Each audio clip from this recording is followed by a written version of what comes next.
Now NSL be on the map, no more imagining, it's happening.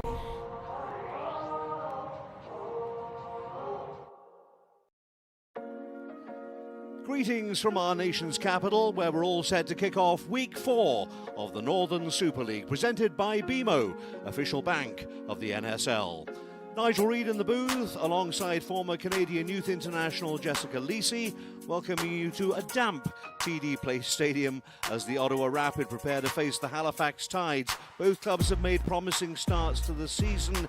It is rainy, it is 9 Celsius, but that won't stop the entertainment, Jess. And when we're talking about entertainment, we're talking about scoring goals. And when we're talking about scoring goals, we're talking about DB Pridham. We absolutely are. Her ability to make an impact in the attack was on full display in their last matchup versus the Vancouver Rise. She was able to net 2 goals, 1 assist. And we're seeing that bravery from her in the attack. We know she has it, but that's an example of her recognition of that space, takes that first touch across and absolutely buries it. But that creator side of her, Nigel, we're seeing it really come alive early on this season. She was a big part of their success last year, but that creator side, getting those assists, that movement off the ball, she's a dangerous player, and the last time they met the Tides, she was kept at bay, so she's definitely looking for some revenge tonight. Dangerous is the understatement. 20 goals and 3 assists in 2025 for the Golden Boot winner Pridham, and she's already off and running in 2026. This is how Pridham fits in to the Ottawa Rapid starting lineup.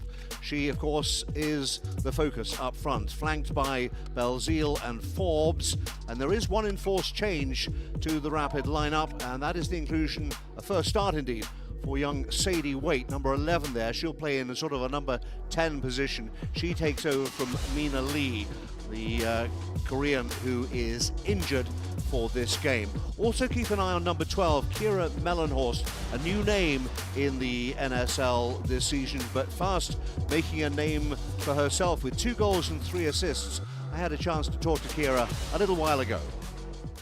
Kira, I think with the greatest of respect, up until this season, not too many NSL fans knew your name. I think a lot of them know your name now. What a wonderful start to the season. How have you managed to produce such an excellent start in such a short space of time? Yeah, I mean, I think coming back to play in Canada and the NSL has given like Canadian players a platform to, show themselves and show what they can do.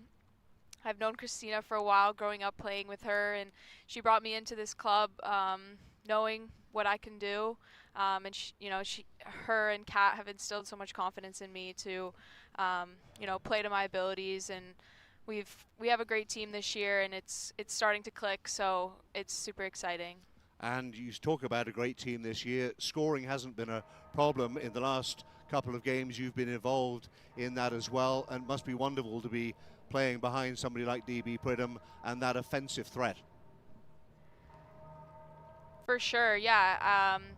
I think our first game against Halifax, we struggled a little bit offensively, and that was something we really wanted to focus on going into that next game at versus Calgary at home, and then obviously scoring in the first, basically the first play of the game from Mel, and it's just kind of been rolling ever since. Obviously, having a player like DB up front, I always know she's going to make runs forward, or she's going to drag defenders and free up space for myself or someone else. So, I think we need to keep that momentum going, and it's great to have multiple different attacking threats going forward. So, looking forward to continuing that.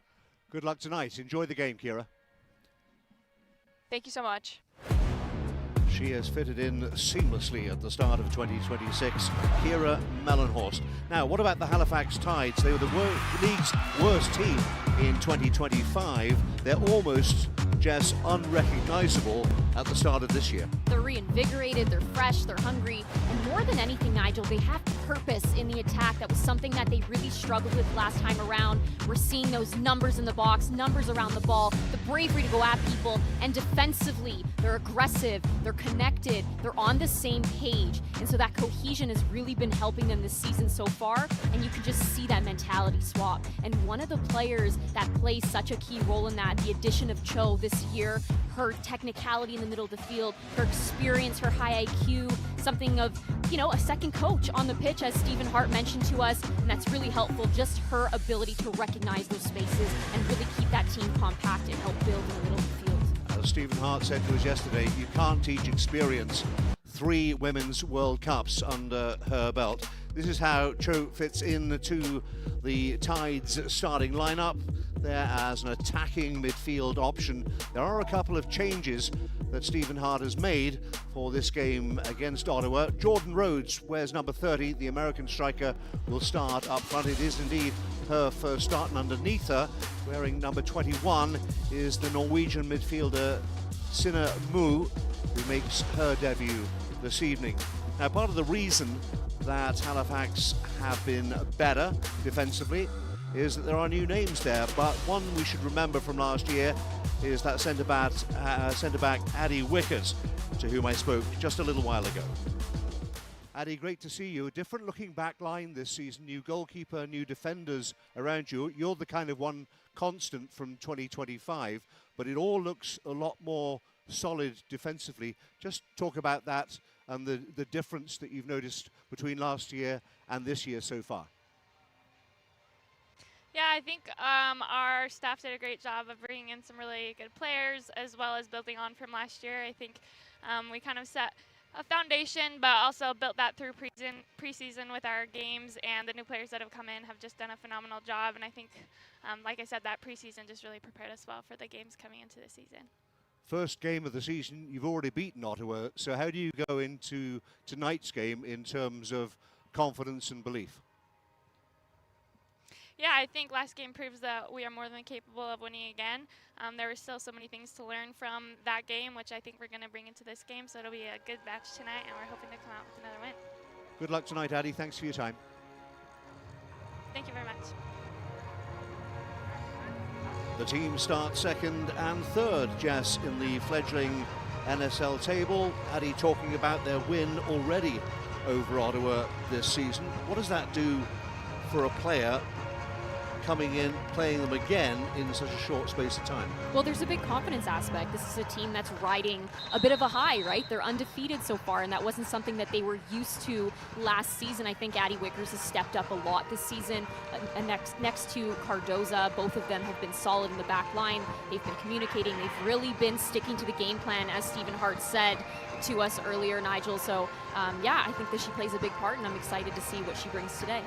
Quebec's Anne-Marie Canwell is our match official.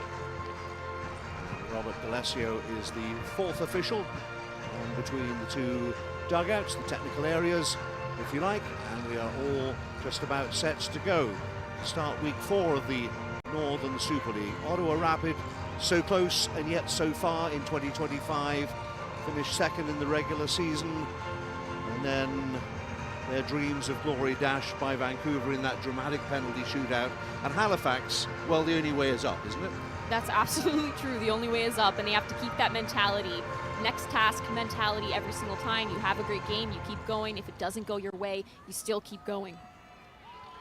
Halifax Tides in white shirts and navy blue shorts will get us underway. As I mentioned, it's not exactly sunshine and mid-20s, but the players don't care about that. The rain, we're told, will abate sooner or later. It is a wet night, and that might just make handling for goalkeepers just a little worrying in the early going, as Sid Kennedy gets an early touch for the Tides and runs straight into Kayla Adamek, but wins an early corner. It's well for the defended. visitors. Sorry, Nigel, that's well defended from Adamek, but also that bravery from Sid Kennedy. These flank players between Miller and Kennedy, we've really seen them come alive in the attack and help Halifax so far early in the season. Sarah Miller will take the opening corner. Right-footed, try and swing it in under the crossbar, but not before the referees had a word with a couple of protagonists in and around the 6-yard area. Touch tight, but no bear hugs is essentially the message. So Miller waits inside the first minute of the contest. Could Halifax get off to a flying start towards the near post, but doesn't have the purchase to find any teammates and rolls out of play for a goal kick to the Ottawa Rapid. Halifax won't have particularly fond memories of their trips to the nation's capital. They came twice in 2025 and they lost twice by a combined total of 6-0. So they've never won a point here. They've never scored a goal at TD Place Stadium. But Jess, as we always say, that's all history and that can change in the next 90 minutes. I think that this is a Halifax team that looks a lot more hungry, a lot more connected, and they're capable of anything this year. Early strike from Cho-So Kyun. Easy enough for Mel Dagenet, who saw it coming from distance. Another Korean, Chu Hyo-ju, playing in her familiar left-back role for the Ottawa Rapid forward. Now, there might be something on here as Pridham makes her way forward. Forbes thinking about coming, but cleared quickly away from danger by Cheyenne Allen, the American left-back. Another of the new faces, the Halifax Tides backline. New goalkeeper as well in Riley Foster-Inman, who already has 1 clean sheet under her belt and well earned against AFC Toronto 10 days ago. Followed by Jubes Vellerand playing right back for the Tides. Possibilities here as they make their way forward and seen out of play and into touch in an advanced area for the Halifax Tides. Katrina Peterson, the Danish head coach, just spoke to her yesterday and wondered if there was any kind of hangover from 2025, if it still hurt that they didn't achieve their dreams as they would have wanted. And she said, yeah, somewhat. For the players who are still here, they haven't forgotten, it still hurts, and they want to go to the next level in 2026. But she's also pointed out that there are so many new faces, and with that comes that new energy, and with that new talent comes some changes. But they, in the end, are sticking to what they're so great at, which is them imposing themselves in the opposition's half, keeping possession, not rushing that ball, and then ultimately finding the back of the net. Because we've seen last season it was mostly DB Pridham finding the back of the net. This year already, we've seen multiple people contributing to the attack. Melanhorst has been fantastic for them. Now Forbes, talking of attack, into the area, seen out of play. Ottawa keen to get on with it. Adamek likes to join in those offensive moves up the flank. This ball inside, forced backwards by a resolute Halifax backline. That was Moo tracking, making sure they didn't make progress. Maybe they can on the left-hand flank.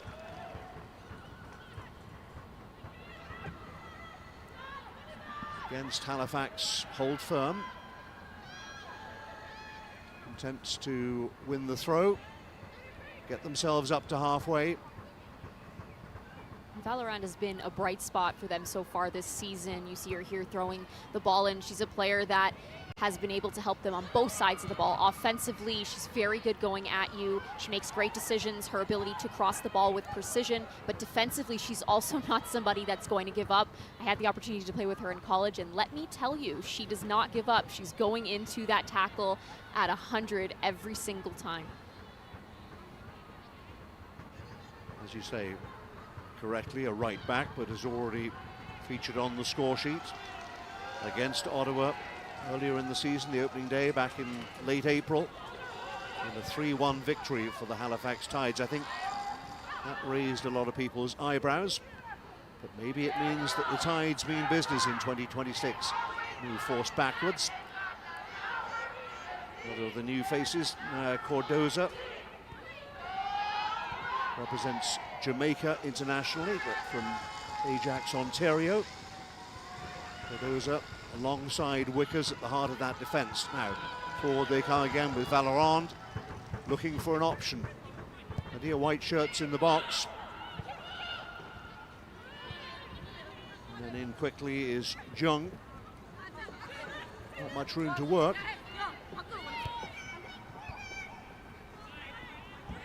Another Halifax throw-in an advanced position. And they look as though they mean business in the early going. Stephen Hart, you can just about see there, behind the assistant referee. There's not much he hasn't seen or done in his illustrious coaching career. And now the full-time coach of the Tides, having had the interim tag removed back in the winter. And I love the fact that he's still excited by the challenges. There's not much, as I say, that he hasn't done in soccer, whether it's with national teams or club teams, but he just loves being involved, the day-to-day interaction with the players and just trying to make them better, make the best they can be. Without a doubt, and you've seen the confidence that he's instilled in these players, even through that short stint that he came in last season a little bit later into the year. But you see the confidence and the bravery in their attack, and one of the things he mentioned to us was just the fact that he wants their mental game to continue to get better. He wants them to be locked in at all times, but he also wants them to be comfortable to know that mistakes are going to happen, and that's all right. It's just how you move forward. Allow the ball in field. Kennedy, just a heavy touch. And of course, part of Stephen Hart's job, having come in midway through last season, now it is his team. By my reckoning, he's brought in 11 new players. That's a whole team into his roster for the Tides. So, I mean, that's going to take time for them all to get familiar and be on the same page. And he mentioned that to us, especially with the back line, right? We're seeing a few new faces. You're seeing a new goalkeeper in Foster Inman. So these are things that it's just going to take time to find your footing, everybody to get on the same page. But he said he very much sees that they're working towards the same goal and they're sticking to the game plan, and that's all he can ask for so early on. Forbes will take the free kick for the Rapid. He's regularly on the assist sheet in 2025. Mel Forbes will swing this in towards the top of the box, trying to find a teammate. But again, the Halifax defend it as they should. All the way back to 6'1" Mel Dagenet.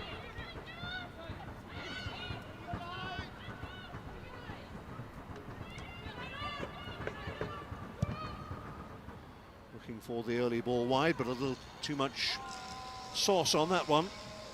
And out for a throw-in to the Tides.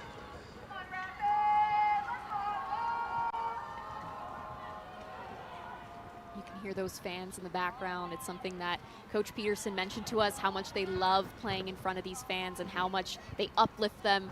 And they've had obviously 2 very good performances so far in front of these fans. They're giving them exactly what they want. As you rightly say, the last 2 games scored 5 goals and 4 goals, so getting it in the back of the net has not been a problem. No big deal, just so another far day. This season, 10 goals in 3 games. I mean, you can't argue. And in 2025, they were the league's 2nd top scorers as well. Of course, Pridham had a lot to do with that, but she's not a one-man team. Although a worthy Golden Boot winner, I think there's no question she's the most clinical finisher in the NSL. Can anybody match her in 2026? This is quite the run, and they've let her go, and in the end, the final shot wasn't quite what Sadie Waite was hoping for, but it was quite a run forward from inside her own half of the field. I mean, this is a great touch. Belzile gets on the ball, she comes inside, she finds a space, she attacks it, she continues to drive forward, but then in the end, she isn't able to connect with it the way she wants. As you mentioned, Nigel isn't able to quite get that on frame or put enough juice behind it. Miller coming forward with purpose for the Tides. Kennedy wants it on that right-hand side, but again, just a little too much on it, maybe to do a little with the dampness of the turf with all the rain that's been around all day. The ball will zip a little bit, won't it? It most definitely will. It's something that they're going to have to be aware of in the amount of pace that they're putting behind a pass. Sometimes it's going to skip, it's going to go further than you want, it's going to come into a teammate harder, and that's also something you have to keep in mind when receiving the ball and the type of touch that you're going to take. Mistake at the back, unpunished for the time being, but it was a little untidy from Ottawa. Handing possession over to the Tides again. So Allen will take the throw. 11 minutes gone at TD Place. More of a slice, more height than distance on the clearance. Halifax happy to press forward again, and they will do here with Cho inside the area. The shot wasn't quite there. Miller trying to pick up the pieces, and they get it away. In the end, Chung and Melanhorst managed to get it clear as they come forward again. Pridham pointing where she wants it. Pridham into the area, but well marshalled, and Foster Inman out to gather the ball. It's well done from Wickers to slide over and deal with Pridham, but also Melanhorst. She does so well to drive the play. She gets into those spaces, she finds the gaps, and she's so confident to be able to run at the back line time and time again. It's amazing what she's achieved in the first 3 games of her NSL career, and fitted in seamlessly and is really making a difference. Forbes pushes it on. Waite back for Forbes, looking for that crossing angle. The navy blue shirts of the Ottawa Rapid. There was a little push in the back there, but unpunished by the referee on Waite, and all the way through to Foster Inman. We're also seeing that movement from Ottawa, specifically in the middle of the park. You see Melanhorst getting on that ball, opening up, and Sadie Waite looking to break the line, get into the flank area, while Forbes comes more inside and is able to feed her. Foster Inman in no great hurry. Now delivers long, looking for the flick on. It's one for Miller to chase.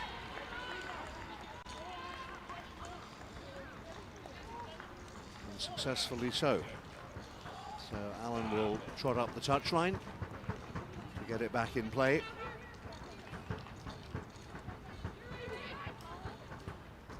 Bear Delaware. Cheyenne Allen tosses it in. Falls for Miller again. Thought about the shot. Only one thing on her mind, but was looking for the top corner but didn't get the curl that she wanted.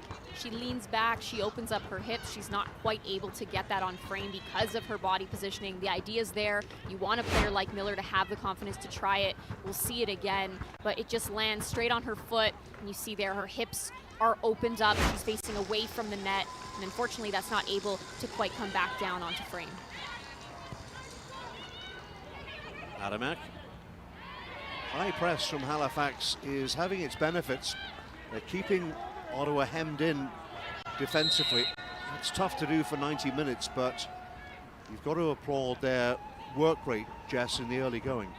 And you need to see that front-footedness from the beginning. There is times where you can shift into that block and then go into the pressure as far as, you know, picking the moments to press. And I'm sure that's what Halifax will bring out. As you said, it's hard to maintain a full-blown press for 90 minutes, but it absolutely is necessary in the beginning, especially against a team like Ottawa. Left foot of Karima Lemire will swing this in search of the opening goal. Decent delivery. Moo couldn't control it. The white shirts have it temporarily. How can they hold on to its second phase? That's a really clever turn from Rhodes. Jordan Rhodes couldn't get round the defender. Did well to turn, then turned into trouble and gave Ottawa the chance to clear, and Pridham is off to the races. And Halifax know all about her threat. Indeed, the pass left wasn't as accurate as she'd have liked. And that also, again, comes down to the pressure that the Tides are applying to her. You have 3 players immediately around Pridham as she gets on that ball and looks up. Very few options and a rushed decision in the end. If there are 3 players around Pridham, stands to reason there must be spaces elsewhere. Exactly, and that's something that she does really well. She draws attention, so now it's about the players around recognizing the spaces and gaps that she opens up. I mean, let's just take a moment for this. Yeah, this is from great Jordan Rhodes, yeah. from Jordan Rhodes, and she's got 1 goal in the season, another new player that's added to the mix, and she's added a lot of creativity up top when we have seen her feature, Nigel. Grew up on the outskirts of Cincinnati, Ohio. Jordan Rhodes, remember, this is her first start in the NSL. Third to Nagamura, who is on the bench. Inman clears up towards halfway. Adamek half controlled it. Rhodes turns again and flicks it to her left for Miller into the area. As plenty of activity inside that Ottawa penalty area. If Halifax can find that final ball, they may well be celebrating. Exactly, just to piggyback off of that, Nigel, that precision in the final third right now, that final pass is what's really letting them down. We're seeing them find success, especially through a player like Miller who loves to go at people and get a ball in the box. We're seeing them collect that second ball at the top of the 18 at times and trying to strike on frame, but the precision is lacking just a tiny bit early on. Cordova flicks out to that left-hand side, looking for Valorand. Back for the Jamaican international. And across for Wickers. Sina Mu, as we believe how the Norwegian midfielder pronounces her name. In 21, her debut, there in the middle of your picture. For the Tides, seen plenty of the ball in the early going. There's that link between defense and offense. Lemire has a rocket of a shot, if you let her. Trying to find Rhodes. Moving forward into the area. That's decent, it hits the crossbar. Well, that's as close as either team has come. And Dagenet was clutching at air there.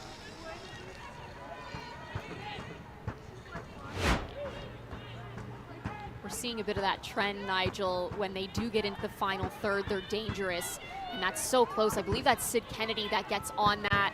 You can see a great first touch inside, recognizes where the space is and strikes it quick with her left boot off of the crossbar. Kennedy indeed comes closest.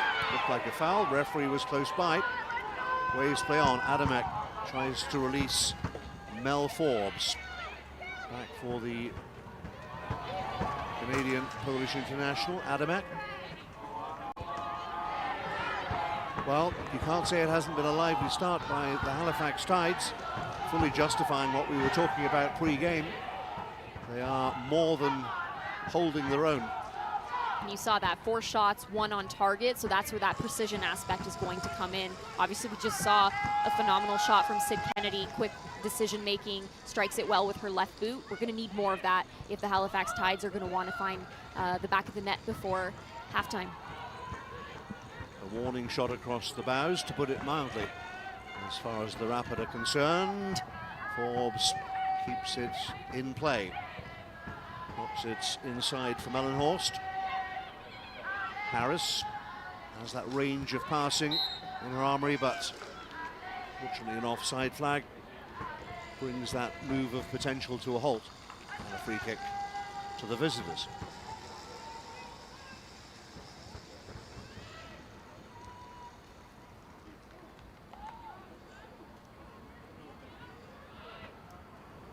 This is the start of week 4. So far we've seen great things from the Montreal Roses, as we did in 2025. 3 games, 3 wins, not a single goal conceded.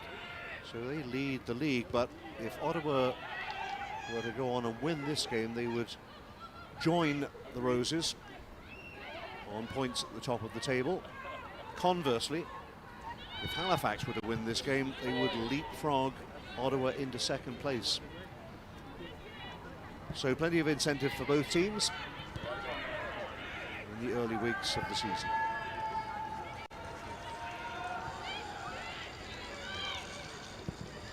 Chu knocks it up the line, easily dealt with. Back in Ottawa possession. Adamek controls it, then starts the charge. Forbes touching side Allen, who sticks with her, forces her backwards to Jung. Onside Adamek. Can she pick out a colleague? She's going to try. But cleared away again from the danger zone. And up to halfway from the Tides. Adamek, another player that has proven what she can do in the attack. Defensively, her physicality has proven to be an issue for teams in 2025. I'm not sure I've ever seen Adamek go into a physical battle and not come out on top.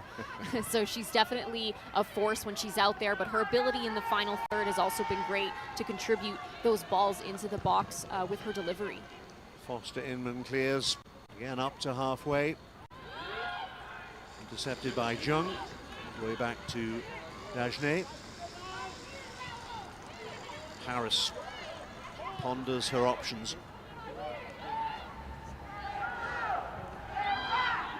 Does like to play those long raking passes. She can do it left and right. It's a real feature of the Ottawa Rapid in 2025. Can turn defense into offense in half a second. Yeah, her ability to hit that long ball with her left boot is one that helped assist a few goals last year, specifically with Pridham, but just her recognition as well, the IQ from her to look up and play that early ball. Adamek wasn't sure. Miller takes over. Inside, outside, slaloming run. Miller needed the save from Dagenet. I think she saw it late, but got down quickly enough to parry it behind for another Halifax corner. Sneaky from Miller. You see her take her touch. She drives forward, cuts inside as well, and then she strikes this right through 3 or 4 defenders from the Ottawa Rapid. Dagenet does look to be caught off guard, but does end up getting a handoff on it and ends up drawing the corner. It's always a problem for a goalkeeper. You want your defenders to defend, but you want to be able to see the ball when it's coming at you. She saw it a little bit late there, but she got down abruptly to her left at the expense of a corner that Kira Melanhorst will take. Left-footed in-swinger towards the near post. Cleared, second phase for Halifax. Plenty still forward in white, all the way back to Allen. Cho takes over. Has that gone out of play? It has. A little bit of a wasted opportunity from the Tides. Adamek throws it back in, hurls it back in. She doesn't throw it, she hurls it. Wholehearted player, Adamek, there wearing number 8.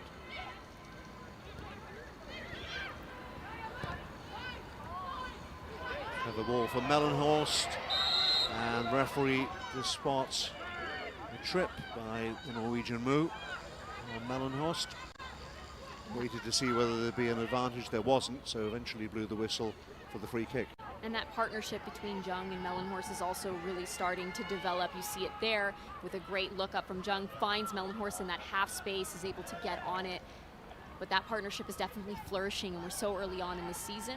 And there was a lot of questions about what Ottawa's midfield would look like, as there are 3 new faces in the middle of the field right now. But so far, so good, Nigel. And we mentioned it right off the top of the show when we were doing the lineups, the fact that Mina Lee is not available for this game, picked up a leg muscle injury in that last win. But a player of her experience and ability is really difficult to replace. Yeah, she's a player that brings great caliber to the middle of the park, and also her recognition of the spaces. She does so well to float into spaces. It's very difficult to stay with her. She gets on the ball. She's so dangerous. She's so clever. Her vision is fantastic when she's dribbling forward. She plays a lot of those little slip balls through, and then she can also score some goals. But not here for this one. So Sadie Waite, as we mentioned, gets her first start. Scored in that last game, win over Vancouver. And I guess it's a next person up mentality, right? As far as Waite's concerned, she's had to wait, but now she gets her opportunity. Yeah, it's unfortunate when there's an injury, of course, you never want to hear that, but that is an opportunity for somebody who's maybe new, somebody who's younger, or maybe somebody that just hasn't really gotten the minutes and has been proving themselves, but hasn't quite won that battle yet. Just got a glimpse of Kennedy, who hit the bar, in the mix of it again, as the corner will be floated in. Plenty of air underneath this one. Should be Dagenet, didn't get it first time and was fouled the second time. A little bit of uncertainty from the Ottawa goalkeeper. Might have got a kick on the left hand, but got away with it. See Scott win that initial ball, and then Dagenet go up, but just some contact on Dagenet as she goes to win that second ball and grab it. Viv Scott, the captain, that for her goalkeeper. 25 minutes gone. The lion's shares of the chances have fallen the way of the Halifax Tides. Coming together there. Mu, one of the defenders, they're both quickly up again, no stoppage. Comes to Allen. I'd be interested to see the possession stats, because it seems to me that Halifax have had the better of it. as we approach the half-hour mark, and they've certainly been the more active in their opponent's penalty area. Wouldn't you agree? They've shown much more purpose in and around that 18, without a doubt. We've seen a couple dangerous chances, and there's the possession stats as you speak it into existence, Nigel. Which proves absolutely nothing. Adamek needs to deal with this, cushions it back for Dagenet. That does surprise me, I must admit. To the naked eye, I would have sworn that the Tides had been on top from a possession point of view. No matter. But there's also that aspect of you know, football, that sometimes the possession stats don't tell the whole story. And as I said, you see a Halifax side that's finding a little bit more purpose in the attack.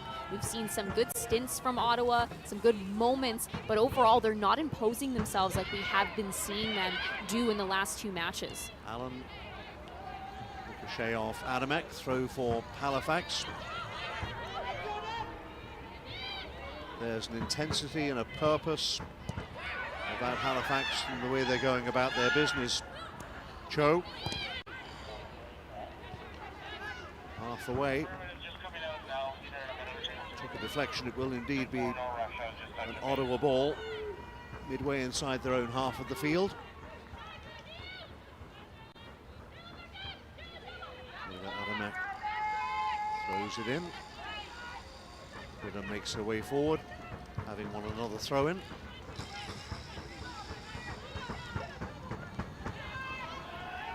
And yet another throw-in. Talking of throw-ins, there's been an adjustment in the laws of the game for 2026, and part of that involves the throw-in, Jess. Yeah, I mean, I think it's all about speeding the game up, right? If you take longer than 5 seconds, then the throw-in is awarded to the opposition, and I agree with that. I do too, but interesting change. They just want play to flow better, speed the game up. Adamek into the mixer it goes. Repelled again by Halifax. Moo had to be brave there. Kennedy takes it further away. A battle in midfield. Melanhorst picks up the loose ball, trying to buy some space and time. Scott for Adamek. Did that take a deflection? It did not. It'll be a Halifax ball.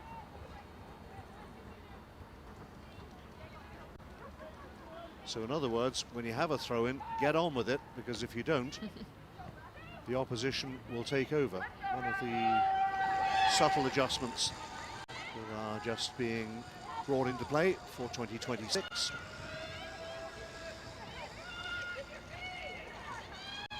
Norwegian move. Ball was taken away as she was about to make a pass to the left-hand side. 4 forward. Ricocheted off Allen. They had numbers up front, Ottawa there. Might have done better. Forbes to try to keep them moving forward. Adamek in close attendance. And that attacking balance is something that they're going to have to be aware of, because we do know that Ottawa has the firepower up top to get on that ball in the middle of the park as well, and turn and face forward and go at you with numbers in transition. So Halifax does need to be aware of that when they are forward. The processing time from Moo there, it has to be quicker. She has to be on at all times. Going forward for Waite. A little untidy in midfield. Kennedy is robbed, but fairly so. Looking for Pridham on the edge of the area. But again, Halifax Tides sticking to their guns, defending diligently at the back, breaking down another promising move. Now then, the American.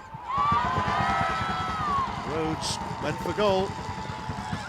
And Dagenet diving to her left, conceding yet another corner to the visitors. You see it right off of that. You can see that they win that ball back, get the ball up, and then Cho, the recognition that there aren't numbers forward, she times it, she plays a nice ball into Rhodes, who gets a strike off but isn't able to stay on her feet, so not enough power to really test Dagenet. Another demonstration, or visual demonstration. This is the third corner in the first half an hour for the Tides. Ottawa hasn't yet forced a single corner at the other end of the field. Assistant referee says that needs to be on the line, or part of the ball needs to be on the line, somewhat to Lemire's frustration. Them's the rules. Left-footed, Lemire will deliver. Plenty forward, in and around the 6-yard area.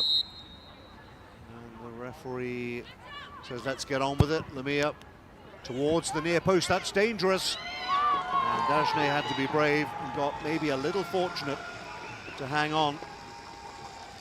But did what they pay her to do. She almost had a little bit of deja vu there from that first matchup. Lemire always puts a great front post curling ball in with that left boot and looks for Wickers and whoever is making that front post run to try to connect with it. Ottawa Rapid escape the danger again. Chance to build from midfield. Adamek wants it and gets it. In this right-hand flank, just prodding it forward, looking for Forbes, but Allen was there first. Lemire, referee gets out the way just in time.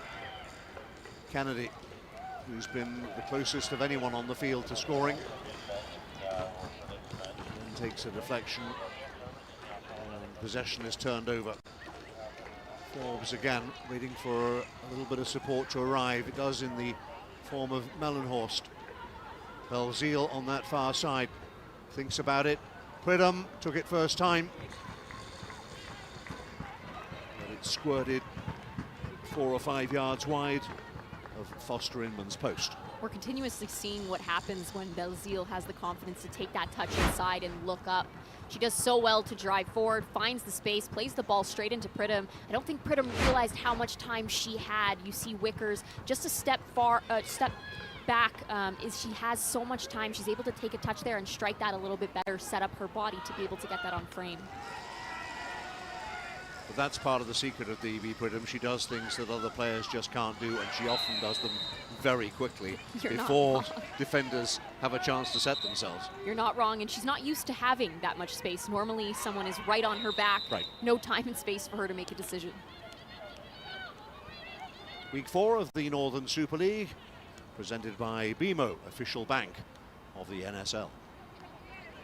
No score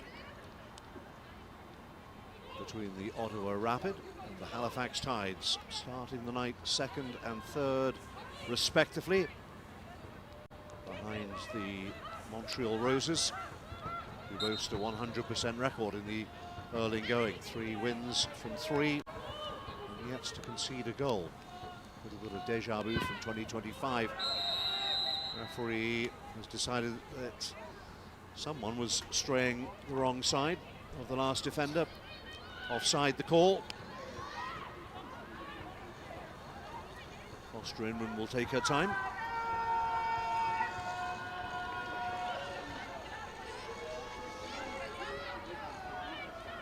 The soccer landscape of Canada has changed quite significantly. Riley Foster, now Foster Inman, is away in the UK and recovering from that horrific accident. It's all changed now. Forward comes Chu. Possibilities here. It's the opener. The opening goal, perhaps against the run of play, goes to the Ottawa Rapid. 10 minutes before half-time. Ottawa lead Halifax by a goal to 0. It's a frustrating way to go into halftime, Nigel. But Ottawa does so well to drive forward here. You see the movement. Sadie Waite gets on the ball. Chu feeds her. Nice little touch inside and then strikes that by Foster Inman. But Chu does so well here to drive forward. Nice little outside of the foot pass. And Sadie Waite, I believe she might have actually struck that with the outside of her foot. Overall, great goal from Ottawa.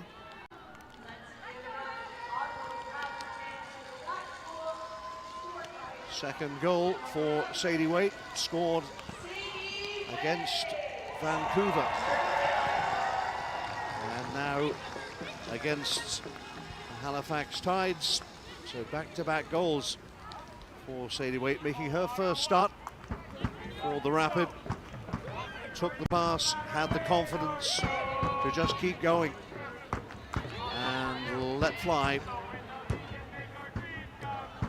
And the shot was just too good for Foster Inman, who I think got a hand on it, but couldn't keep it out of the corner.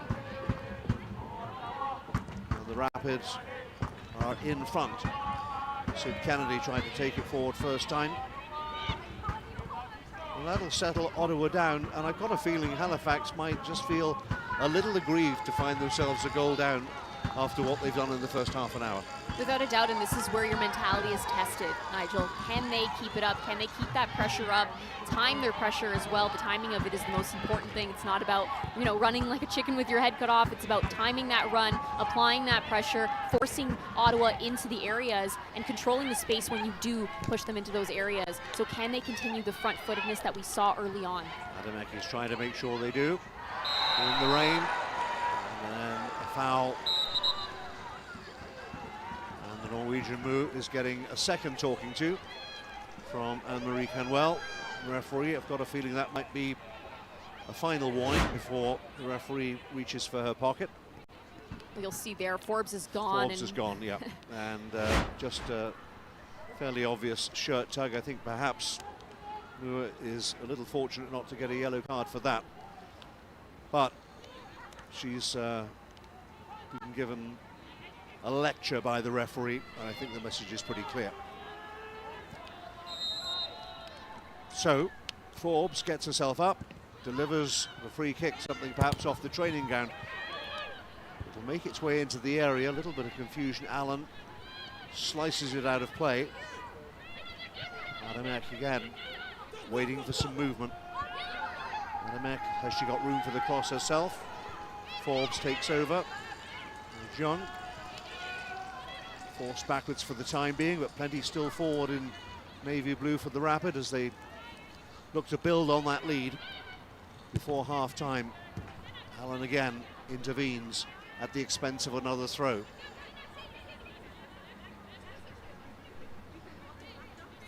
Meg Forbes offered herself. Ball bounced out of play, I believe. And yet another throw for the Rapid. Melanhorst trying to force her way through. Jung bringing in others. Maybe they'll go left this time. Back for Liv Scott, skipper, and back all the way to Adamek. They're trying to force the issue down this right-hand side. Jung turning, and Pridham trying to get it on her left foot, and Valorand slides in. Throw on the left-hand side now from Chu. This is a good spell of possession. It's quite clear that Ottawa are looking to increase that lead before half-time. Who digs it out? Jung picks it up for Ottawa. I mentioned the lack of precision earlier in the half from Halifax's side, but now we're seeing it on Ottawa's side with those crosses specifically. We're seeing them get into the right areas, looking up, recognizing the numbers, but then not quite getting the ball in the box. Here they come again, across the face of goal. Just too much on that.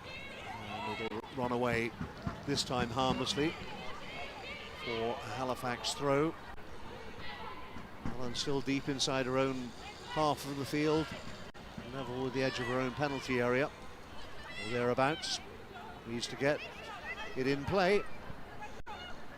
Referee gives her the benefit of the doubt. Another throw, this time taken by Cho. Gradually they're working their way up the line.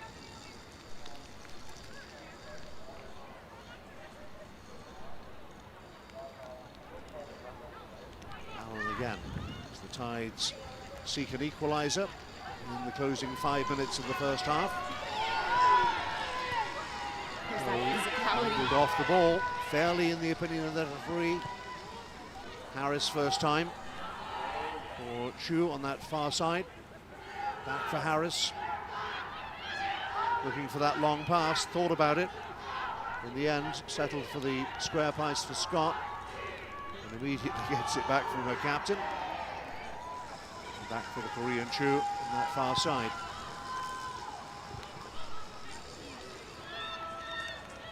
One takes over, Melanhorst alongside her.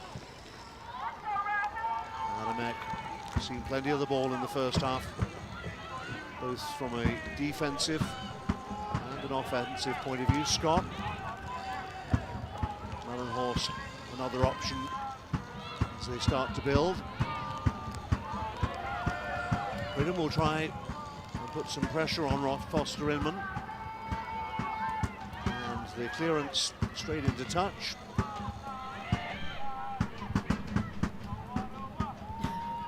Nice little cheeky move there from Melanhorst. Melanhorst for Jung. Never many meters between the two of them. And they find another incisive move, looking again inevitably for Pridham. They've got the ball back. Into the area they come. Wait. Possibilities. Adamek had a pop from 20 yards. Charge down.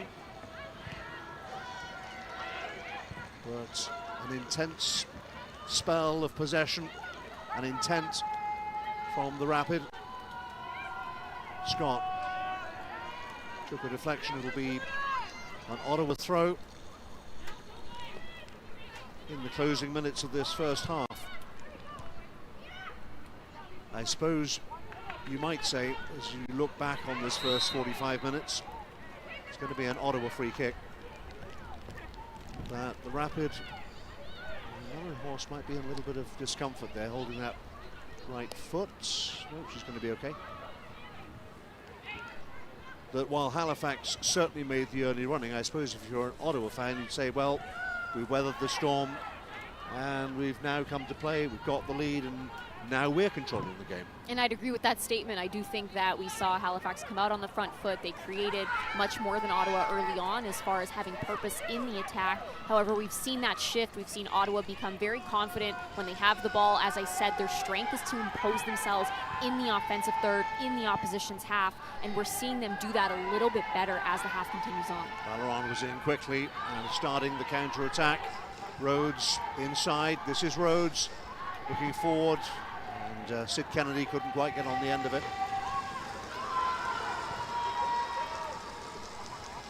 But a rapid response from the Tides as they look to find this equaliser in the next couple of minutes. It would make them feel a whole lot better if they could go in at half-time on level terms. Miller, ball up the line. Miller again surrounded and then fouled by Forbes. Makes her way forward, as does Rhodes. I would imagine Lemire will come across to take this free kick with that left foot. And there indeed is the Halifax number 6. Karima Lemire already has 1 assist this season. If all this goes correctly in the next 10 seconds, she could have a second. Final minute of the first half, Lemire to deliver the free kick. Moo couldn't quite get there. Rhodes didn't react quickly enough. Trying to keep it alive, will win a corner in the final few seconds of this first half. The Tide's able to get on that second ball, which is so important. We've seen them score from a scrum. Valoran got her first goal of the season that way, but this is a delivery in. You see it drop to Rhodes, but just gets a little bit too far from her. Tries to pull out the moves, and it does end up in a corner kick. So this is another opportunity to go into the half with potentially a point on the board for Halifax. Sarah Miller to deliver towards the back post. And just hacked away for yet another corner. As you see the fourth official, Robert D'Alessio, indicating there will be a minimum of 1 minute additional time at the end of this first half. Momentary stoppage. A player on the deck. And for the first time, as we move into injury time, medical staff have been called for. So this will all be added on. It all came as a result of that corner by Miller. There was a whole gaggle of players trying to win the ball in mid-air. And one of the Ottawa players didn't come out of it so well. I believe that's Pridham that's down. DB Pridham, indeed, back doing defensive duty. He is the player receiving attention. So a momentary hydration break right at the end of this first half for the Halifax Tides.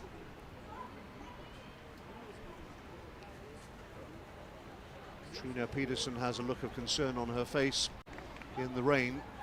I'm going to try and show you a replay of this, perhaps a different angle, to see exactly what happened. So here's the corner from Miller. Look at everybody trying to win that. And Pridham goes down in that scrum and fails to get up. And she's still, as you can see, receiving attention from the medical staff. Looks like she went up for that header against three very hungry Halifax Tides players. I'm not sure if it's an elbow to the head, if it's a collision head to head, but she does look to be in somewhat of discomfort laying there.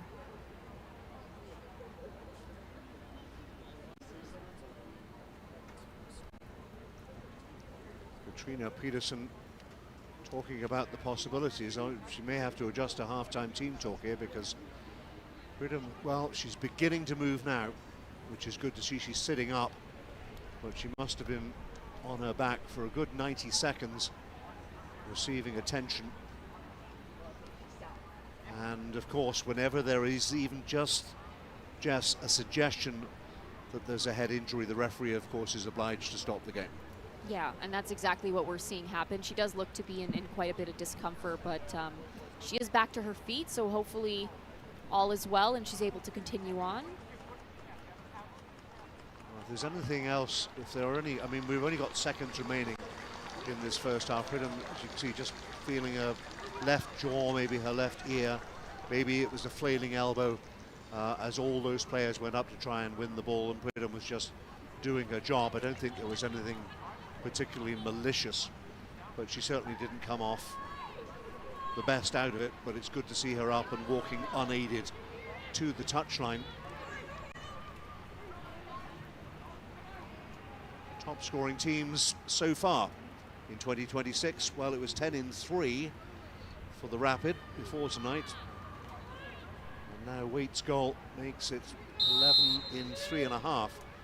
So we're back underway. It's another corner. Miller again towards the penalty spot. He's going to jump for Lemire. Back in left-footed. Maybe Adamek with an important header. Is their time? They just want to get it clear, Ottawa. They want the referee to blow her whistle for half-time. Pridham is now being waved back on. So we're back to 11 v 11. And it's going to come from Miller. Can she get a curling shot away? Ottawa just desperate to clear their lines and for the referee to blow her half-time whistle, but Pridham's injury means we might play on for another 30 seconds to another minute yet. Originally there was just 1 minute added, and that almost coincided with the Pridham injury. Allen wanted it and won it. Wickers. Forward it goes. Is there time for one last chance? There is not. Because Anne-Marie Canwell blows her whistle for half-time at TD Place Stadium. Half in which Halifax Tides started really brightly, but in the end they go in a goal down to Sadie Waite's goal of 11 minutes before half-time. It's a frustrating way to go into half for the Tides. They put up a pretty good performance coming into this match, very front-footed. We saw some purpose in their attack. They still had that hungry mentality near the end, Nigel, so they didn't quite give up, which is fantastic. They got a bunch of game left to play, but in the end, Ottawa was able to be more clinical in the final third, and that's ultimately what puts you ahead. Sadie Waite on her first start for the Ottawa Rapid. Her goal, the difference between the Rapid and the Tides in Ottawa, where the Rapids lead the Tides, rainy TD Place at halftime by a goal to nil.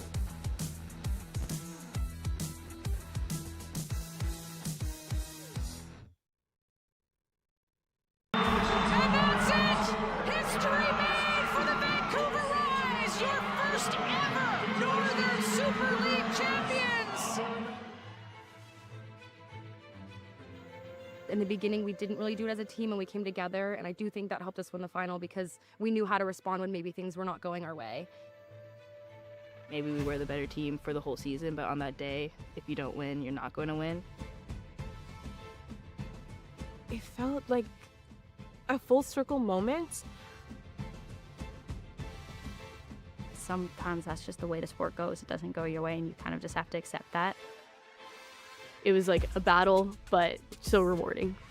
Getting ready for this inaugural Northern Super League Championship. That final was really complicated. We were losing 1-0 and we're having a lot of ups and downs. When things go wrong, we don't ever turn on each other. We actually turn towards each other to solve the problem. Yeah, it's like building on our culture. There is lightning in the area here, so postpone for the moment this match.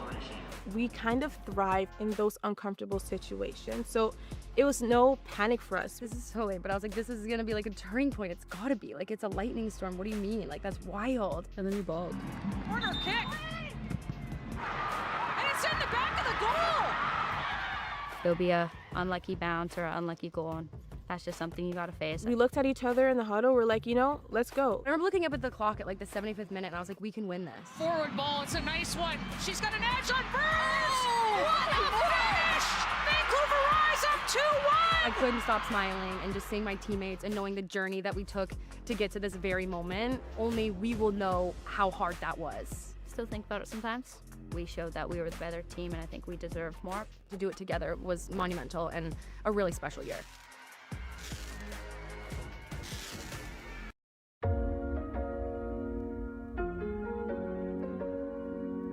All we gotta do is win.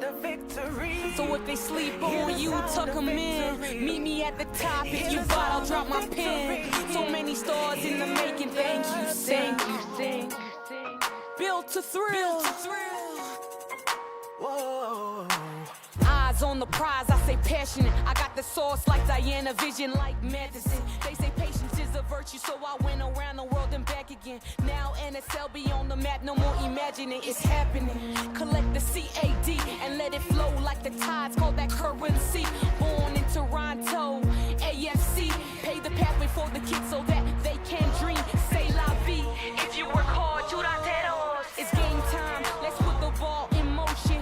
Obstacles in my way, gotta rise like Vancouver. Positive mindset, negative, gotta maneuver. I work hard, cause I don't wanna be average. Gain some capital like Ottawa, kinda rapid quick. No time for low key, I keep it wild and free like Calgary. I just wanna play ball and be me. Hear the sound of victory. Hear the sound of victory. Hear the sound of victory. Hear the sound of victory. Hear the sound of victory. Hear the sound. Let's eat, let's eat, let's eat.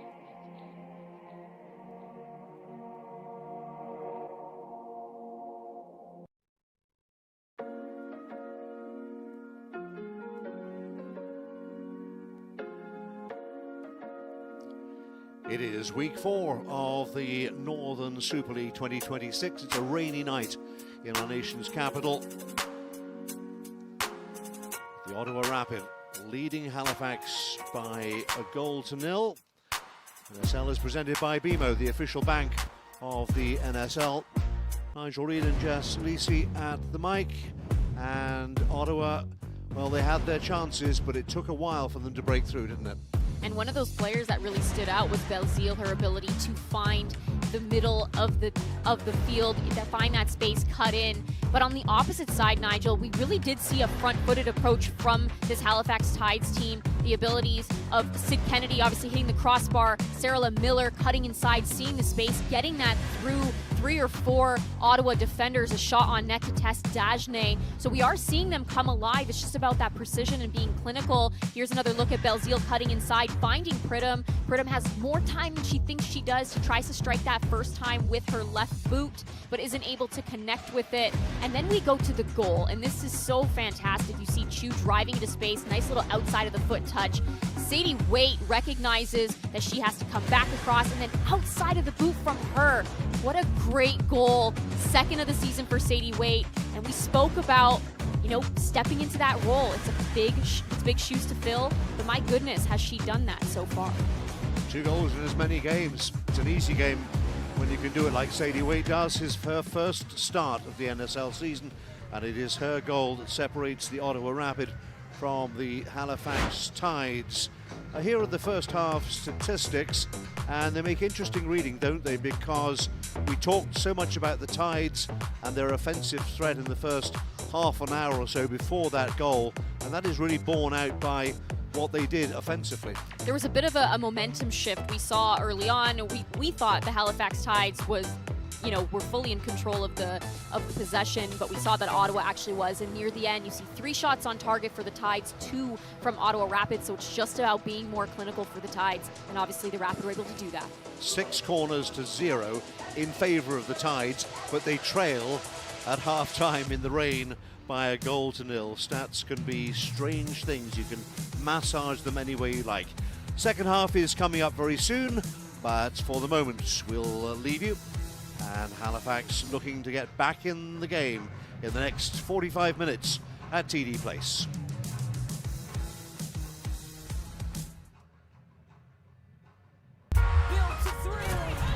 Now NSL be on the map, no more imagining it's happening. All we gotta do is win.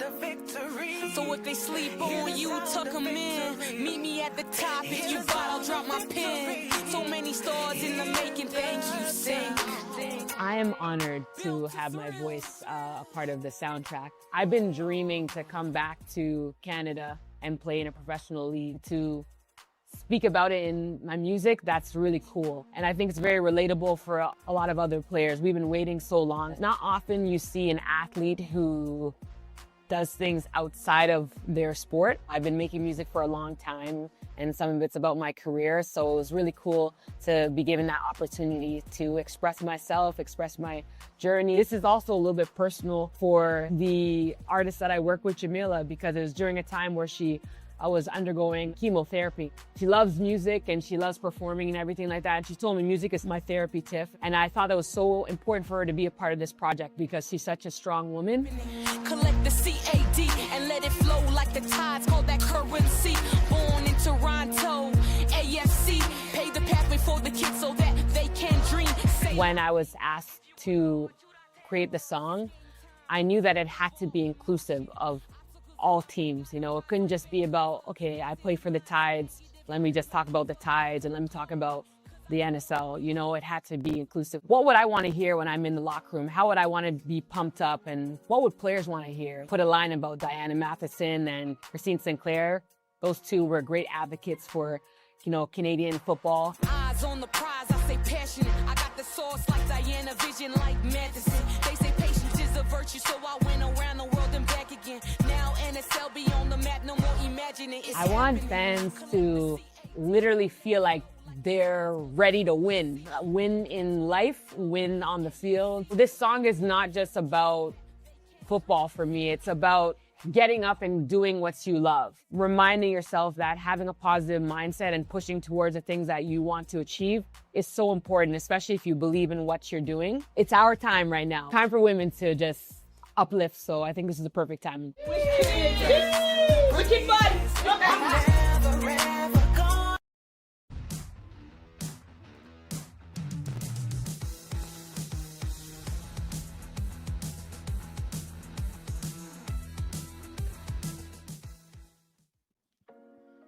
Week 4 of the Northern Super League rolls right along this coming weekend. We start in Calgary, where the Wild will look to tame the Montreal Roses. What a start for Montreal, 3-0. Can Calgary do something about that at McMahon Stadium? Saturday at 5 p.m. Eastern.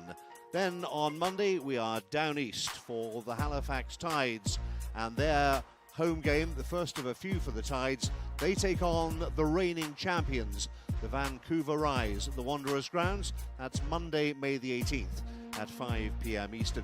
So many people talking about DB Pridham, rightly so, as the lead Golden Boot player from 2025, but she's not the only one who can score goals. What about the Rise's Latifa Abdu? Scored plenty for 2 teams last season and preparing to score plenty more in 2026. After winning the ball, she's got a lot of pace. The shot, and it's in. Latifa Abdu that rocket. Your mid-season mood lit up the group chat. What's the hardest part about walking into a new locker room mid-season? The hardest part is just adapting to everything. We had a game that weekend, so I had a lot to learn. I was in Anya's office, our coach, trying to learn like every single detail of the tactics and also just getting to know my teammates, like how they are. They were just so welcoming to me. What do you like about the culture of the Vancouver Rise? The winning mentality. Your environment, it influences you. So being in an environment where everybody wants to win, we want the best for each other, that's really like what the mentality is like there. Cuts it back, Abdu! Talking of braces, Abdu's got 2. You finished third in the Golden Boot race. Does that motivate you heading into this season? I'm happy to be in the top 3, but what I'm really happy about is that my team won. You know, we're champions, and if my team wins, that's the biggest gift that a player can have. How did you find your on-field role was maybe a bit different in Vancouver than in Montreal? My role was maybe different in the sense that the tactics were different. Anya, she has tactics that we need to follow defensively, offensively, but in between those lines, she lets me do what I want. Like, that's when I feel like I'm at my best. 1, 2, 3.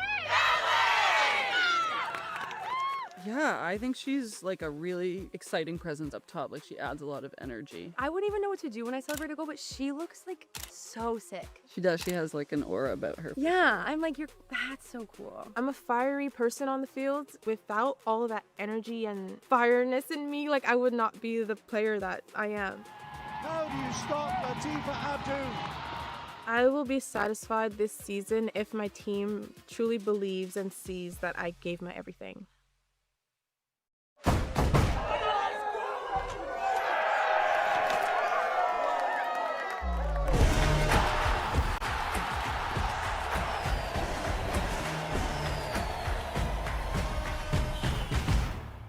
Hi, I'm Diana Matheson, legend of the field and founder of the Northern Super League. Are you wondering where to watch Northern Super League matches live this season? Confused by TV networks, channels, streams, and schedules? You could visit NSL.ca and download the 2026 schedule to your smartphone, but who's got time for that? Not me. That's why we're introducing the 2026 Northern Super League game schedule hotline. Just dial 1-833-NSL Live and we'll tell you where to watch every match. It's simple, it's easy. It's like the opposite of AI. No, seriously, call it. They made me pre-record all the weekly messages, and we have like 80 matches. Call the NSL schedule hotline now. 1-833-NSL Live. That's 1-833-NSL Live. It's free, it's real, and yes, you can leave us a message. Tell us where you're watching from. Tell us your favorite team. Tell us why everyone should watch the Northern Super League. Call now, find out where and when to watch, and tune in.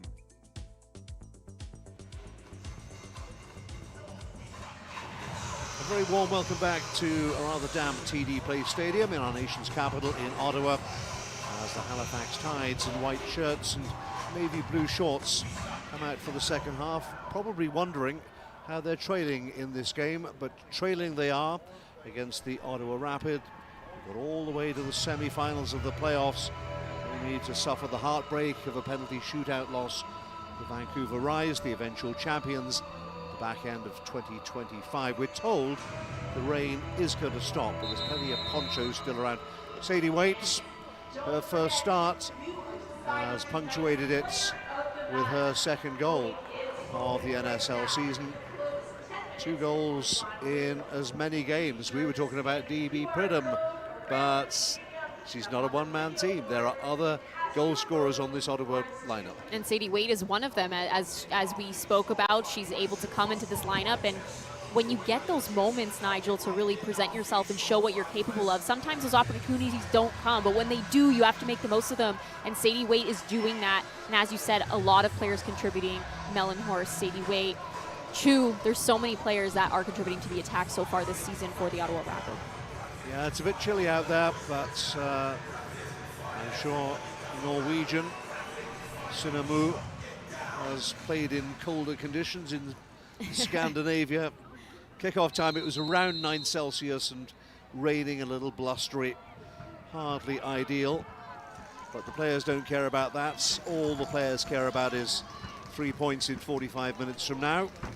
And Ottawa, after a slightly sluggish start, or perhaps we should say Halifax after a bright start, and it was a bright start by the Tides in the first 30 minutes, suddenly found themselves behind after 34 minutes to Sadie Waite's run and shot with the outside of the boot, which was good enough to beat Riley Foster-Inman. So, can Ottawa build on this lead in the second 45 minutes, or can Halifax Tides find a way back in? Remembering it's barely 3 weeks since they last met in the opening game of the season, and Halifax won that game comprehensively by 3-1. Tides attacking the goal to your right in this second half. Ottawa Rapid in their all navy blue kit, determined not to give up the lead that they have earned in the first 45. Melanhorst with some good feet again, continuously showing her technical ability and what she can do to evade pressure in those tight spaces. No apparent changes to either side at half-time. Referee is Anne-Marie Canwell from Quebec. And the yellow in the middle of your screen. Chu provided the assist for the opening goal. Looking forward again, trying to connect with Pridham. And just another thing to point out, Nigel, something to watch for in this half. Ottawa's been doing really well at exposing that space right in front of the back line of the Tides, and you can see, like, she looks up, she's able to find it. But first, let's look at this skill from Melanhorst. As I said, so great in tight spaces, able to evade that pressure like nothing, gets out, and it allows her team to go the other way. But just back to my point, Ottawa does really well to expose that space in front of the Tides defenders. You have Pridham checking off, you have Belzile coming across, Forbes, Melanhorst, Sadie Waite. They're all getting into that space and running at this back line. So from Halifax's perspective, they really do need to tighten up and just be aware of that space and shut it down before Ottawa continues to expose it. I'm sure some of those observations were made in the visiting dressing room at half-time. Kennedy trying to wrestle possession away, but Chu back for Harris and square for her captain, Liv Scott. Tries to go vertical, but only as far as Karima Lemire. And then forward at the other end, Dagenet, and her defenders need to keep calm here. They do so, Jeong and Melanhorst away from Kennedy. Chu. Lisa Harris. Scott.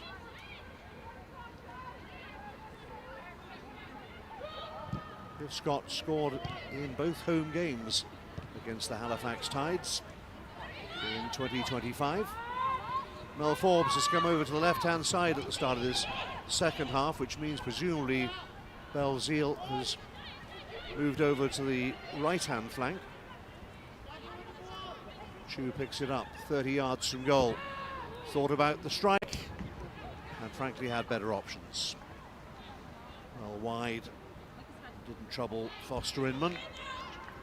Chu, another player that played a huge part for them in the 2025 season. The stats didn't tell the whole story. Anybody that watched the Rapid knew Chu's name because of what she brought to both sides of the ball, and something that, you know, she was described to be a player that's very joyful and lighthearted, and she really just uplifts everyone around her. So she's definitely somebody that is a bright spot in this Ottawa Rapid side on both sides of the ball, Nigel. Chu again, right on cue for her fellow Korean, Jeong, in between with Melanhorst. Now, can Halifax get something going? Rather as they did in the first 10 or 15 minutes of the first half. Valorand well forward. Ball was always rising. And Dagenet watched it sail over her crossbar. Valeron with a nice touch inside, but she has more space. She can take a few more touches, draw those defenders in, play that ball through, a nice little slip ball through. Nonetheless, the idea is good, the confidence is great, the bravery is what you want to ignite the attack for the Tides, but has to be more clinical, at least getting a rebound if it's on frame. Room on that side for Adamek. Did that take a deflection? Fancy it did. It will be a corner for the Ottawa Rapid. That might be their first of the contest. And this is a great opportunity to get that second one on the board for the Rapid. Certainly remembering those first half stats, Halifax had 6 corners, Ottawa not a one. So I've got a feeling this might be their first. There you are. I can count to 1. Sadie Waite, the goal scorer, trying to turn Provider from the corner quadrant. 20 forward, Belzile. It'll come all the way back to Waite on that far side. Melanhorst trying to drop a shoulder. Lemire in the way. Halifax need to clear their lines. Kennedy can launch the counter-attack for the Tides. As the players in navy blue funnel back quickly and reorganize themselves defensively. Valeron on the side. Rhodes got the shot away, but straight at Dagenet. Rhodes continuing to be active for the Tides in attack. You see her pull out a move and get a quick strike on frame, but it has to be better. That's not good enough. That's just the hard truth. It has to be better from her if she's going to want to find the back of the net. Turning defense into offense as quickly as they can. Allen was in the right place at the right time.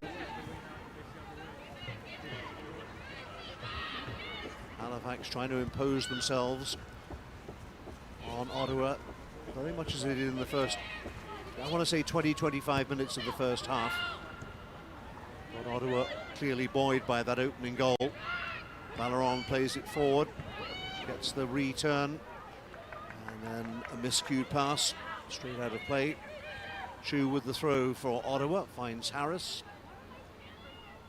We spoke about Melanhorst's ability to evade that pressure in tight spaces. For the Tides, Valeron is very good at that. She is very good in those tight spaces. She recognizes the amount of time that she has, and she makes something happen.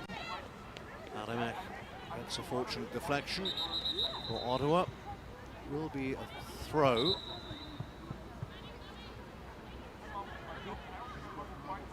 Maybe too many balls on the field. Adamek is ready to go. I believe so as our referee. 7 minutes into the second half. Who got a touch on it. Allen back for Foster Inman. Left-footed clearance. Trying to get it up towards halfway. Adamek trying to make sure she doesn't. It's a bit of a half-hearted challenge from Allen there, helped out by Lemire. And it's going to find Melanhorst in space. Melanhorst and Pridham. Room on that far side, too close to the goalkeeper in the end. And it was easy for Foster Inman. And Belzile might have done better with that cross. Belzile needs to pull that out a little further and give those runners a chance. You had numbers in the box, so to be able to actually connect with your teammates in that instant is going to be key. Allen again under pressure.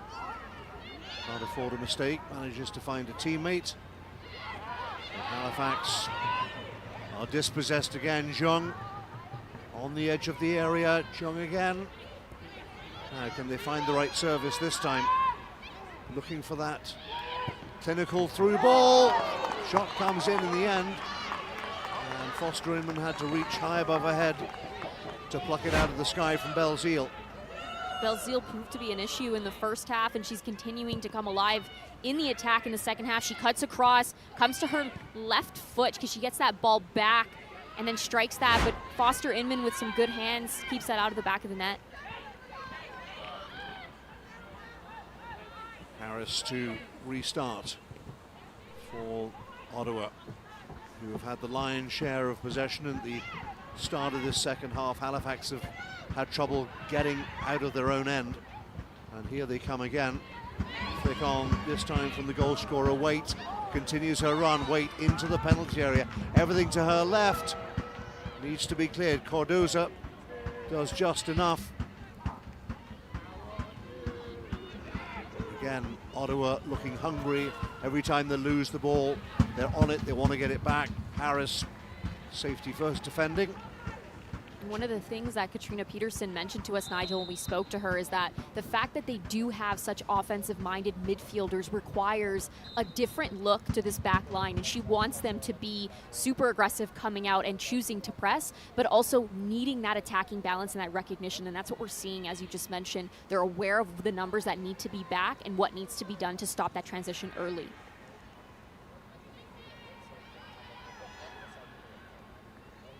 Be an Ottawa ball midway inside their own half of the field. Adamek aware of the rule now. Has she been penalised? Did she take too long? Or was it a foul throw? Perhaps that was what it was. I'm not entirely sure. Reminding you of the new amendment to the throw-in law. But you have to take it in a certain amount of time. And if you don't do that, then the referee can overturn that decision and award the throw-in to your opponent.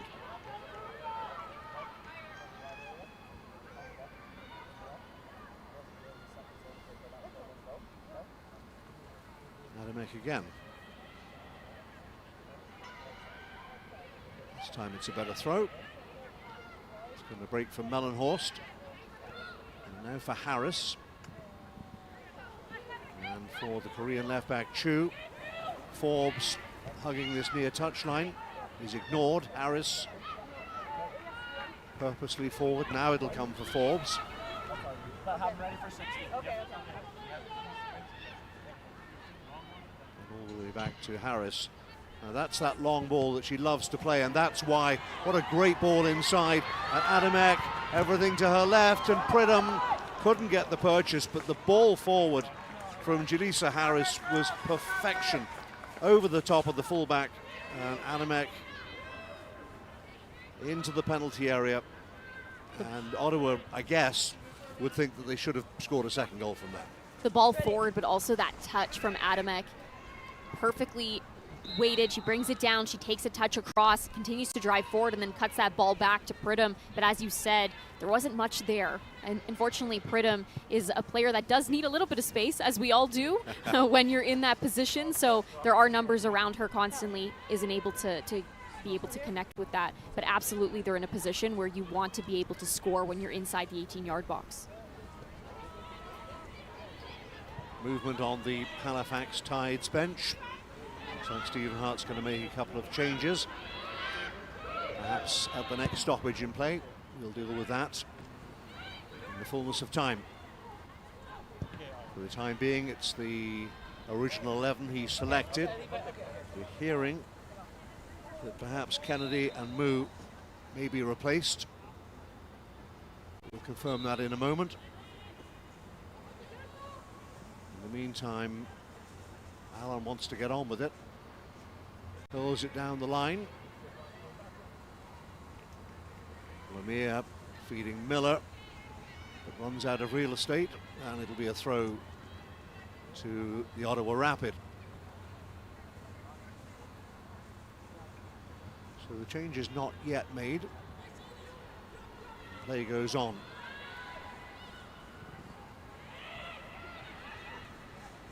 Melanhorst again quickly gets it out from under her feet, receives the return ball.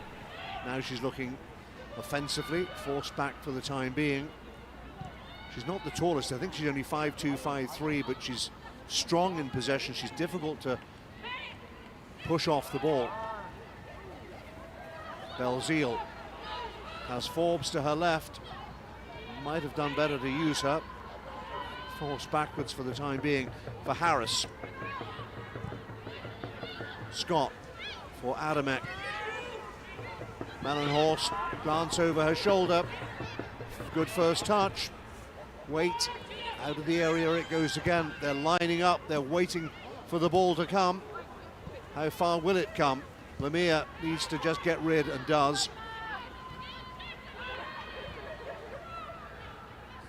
But the next wave, as Harris starts to build, Waite slid in effectively.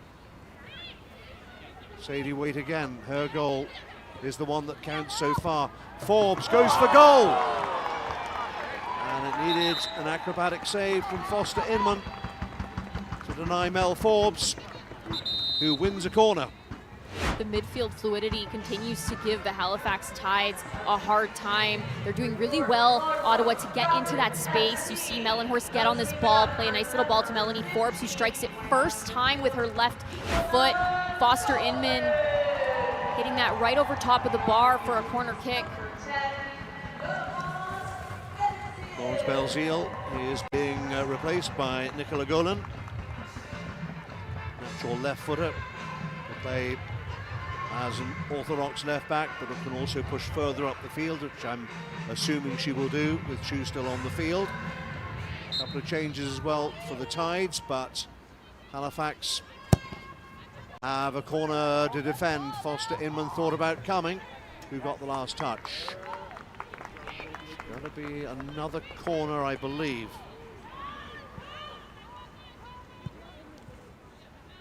Foster Inman not in agreement with that.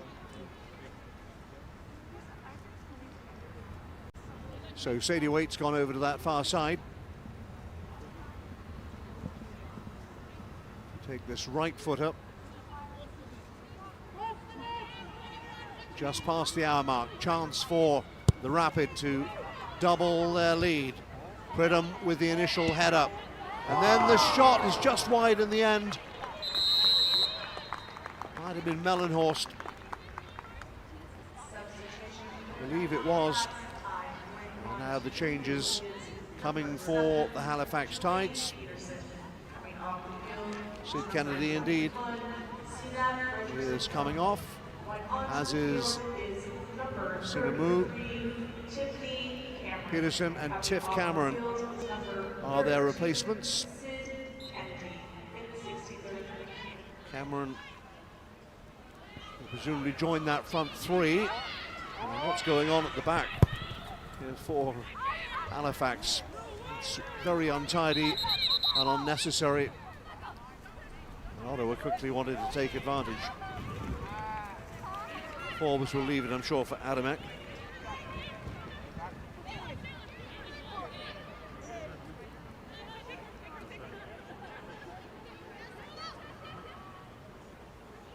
Tiff Cameron, I'm being told, has been shown a yellow card. She's only been on the field 30 seconds. On we go. Might be the first yellow card of the contest, to my recollection. Adamek with the throw for Ottawa. Melanhorst. Adamek trying to get away from three. Gets through a couple of them. They're trying to see it out, and they do so successfully for a goal kick. Wickers doing well, just shield that out of play.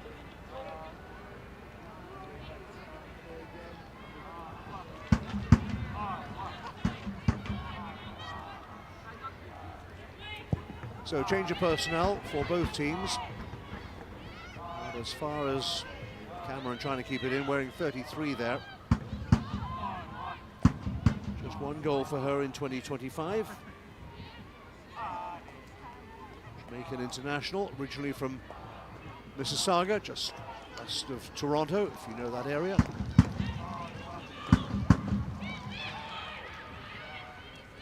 Maybe she can make the difference offensively.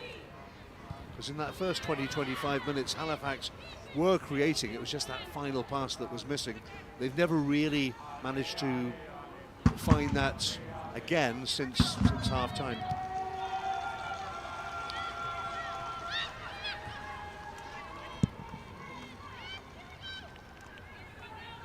So Cheyenne Allen, I beg your pardon, was actually shown the yellow card. And well, she was delaying the restart, unsportsmanlike behaviour. Apologies for misidentification on my part. But Allen is in the book.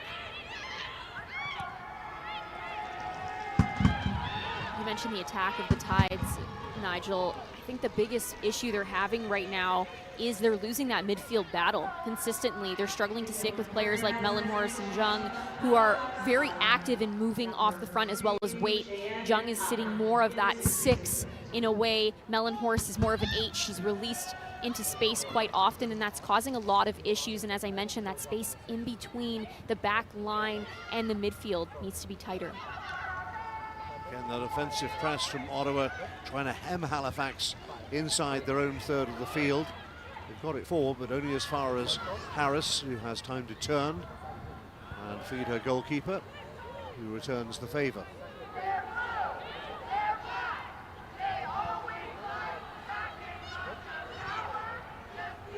Scott and Harris playing keep ball.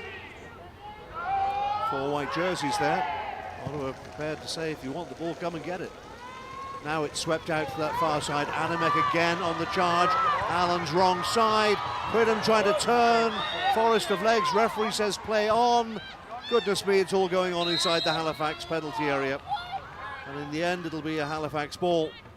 But that was a really dangerous moment. And Pridham, well, again, not quite.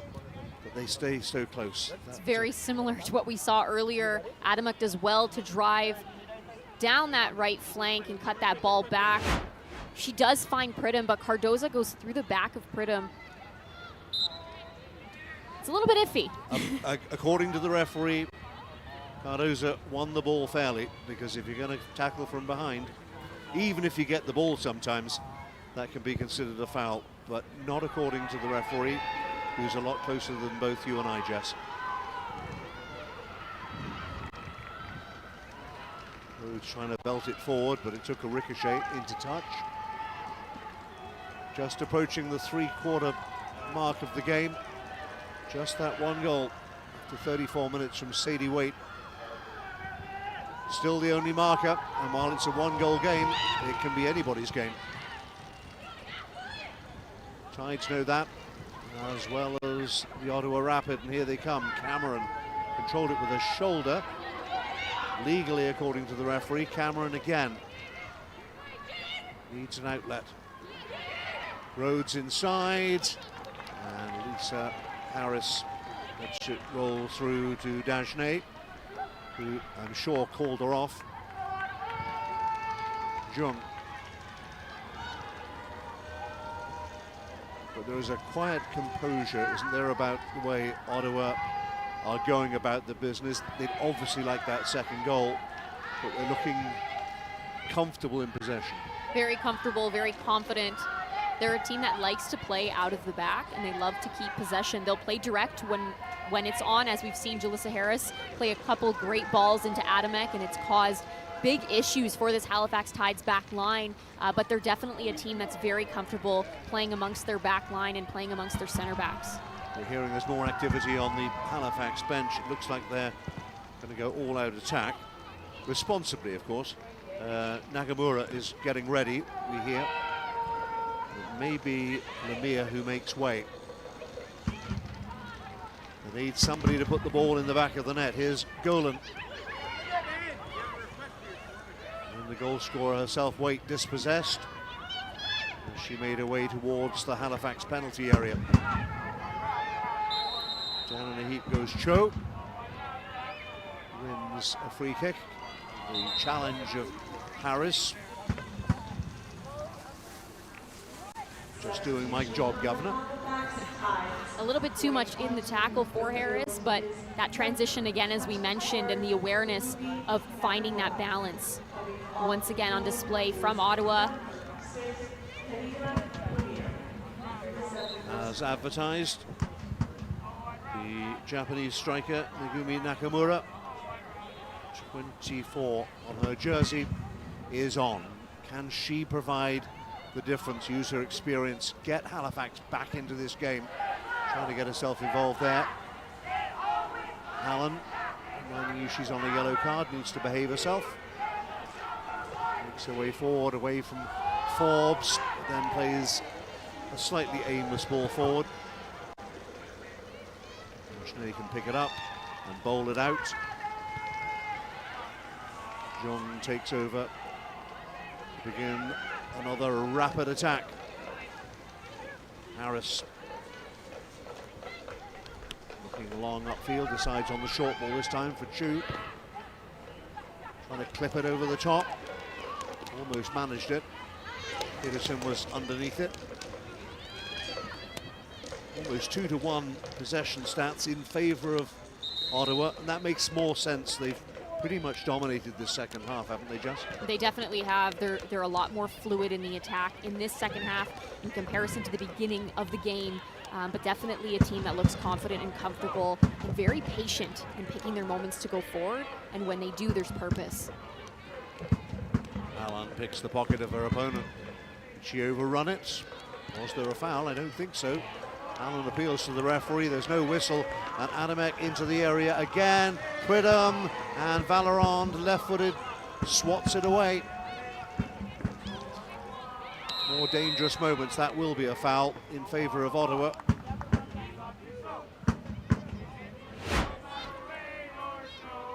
Nakamura, 5 goals in 2025, but wasn't selected to start this one. She'll want to show her coach, I'm sure, exactly that she should be in the starting lineup every week. And in that replay, Nigel, you're just seeing the vision and the IQ of a player like Olivia Scott, who looks up and recognizes that Allen is out of position, obviously on the floor, plays that ball to Adamek, and they have a quick break, and they're able to get something off. Plenty forward as the Ottawa Rapid chase a second. Goalkeeper comes, didn't get there. Foster Inman misjudged the flight of the ball. It will go for a corner, and Halifax are very fortunate to survive. That's lucky. Foster Inman with not the greatest timing on that. I'm sure we'll see it back, Nigel, but yeah, here we go. So this is a great ball in from Melanie Forbes. It's in an area that it tests Foster Inman. She has to come out, but she's so far out of her net, doesn't time the jump properly. Halifax lucky that doesn't land in the back of the net. Waite with the resulting corner, short corner, combining with Forbes. Waite left-footed towards the back post, trying to find Pridham. Got the last touch when Halifax can breathe again defensively. But there have been a lot of dangerous moments in that penalty area for Inman, Foster Inman and company. But it is still a 1-goal game.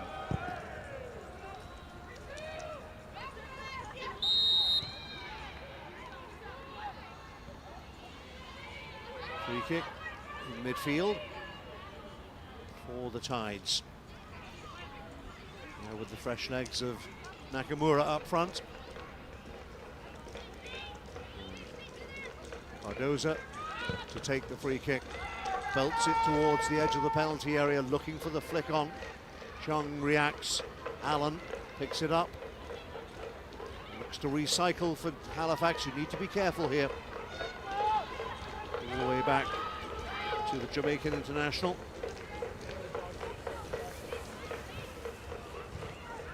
Wickers trying to thread the needle.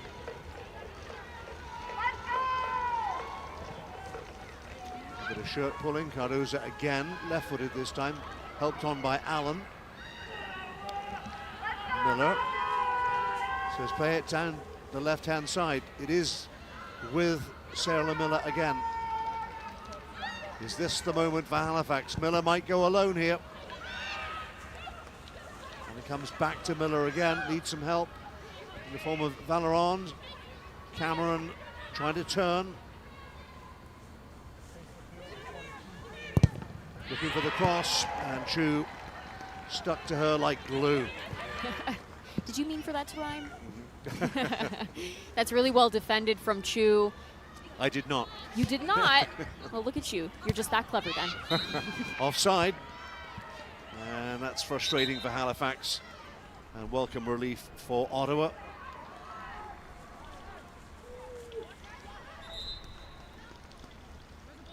Harris will take her time with the restart.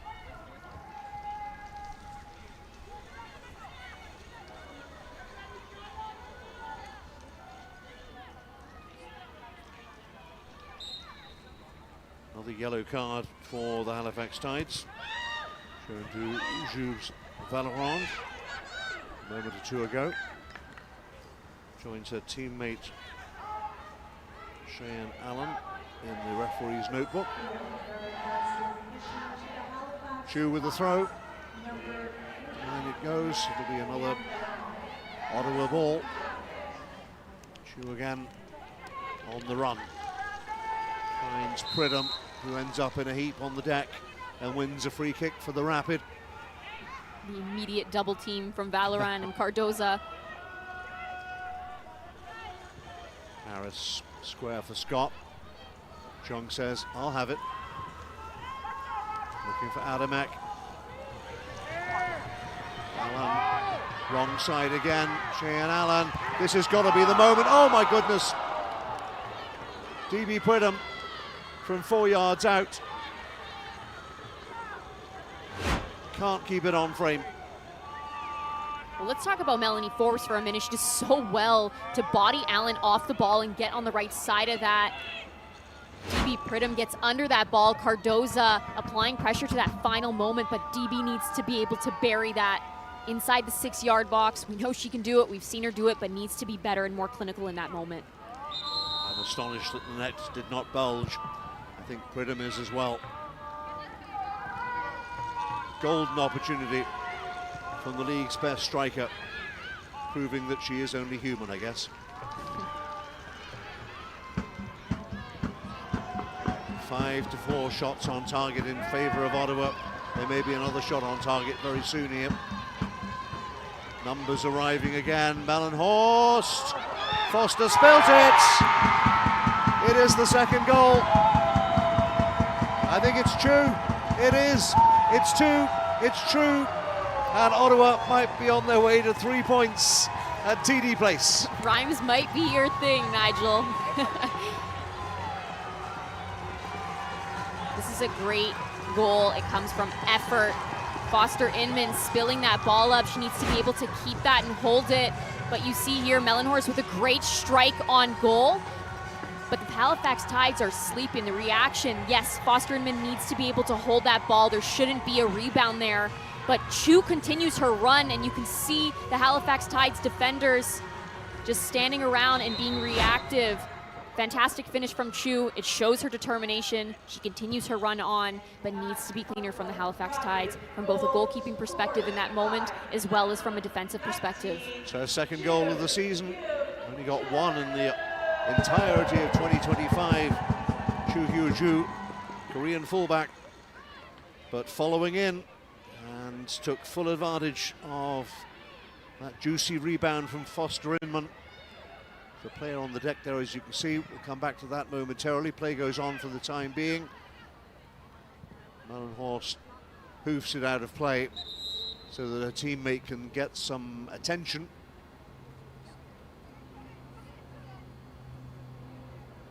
Change coming up. Looks like a case of the calf cramps. Well, the change, more activity on the bench.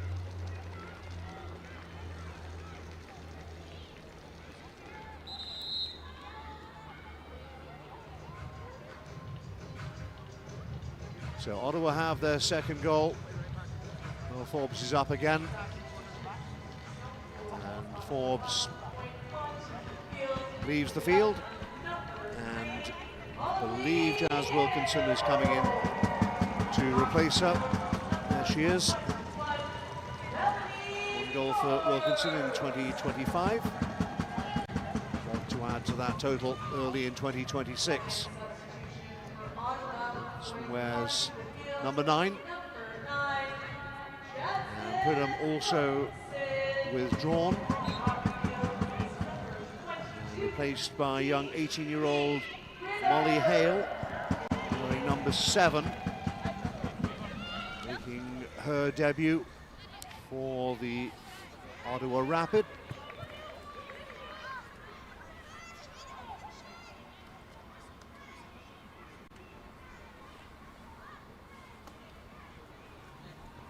All the information we were given was that Molly Hale would wear number 7. I understand she actually has number 3 on her back.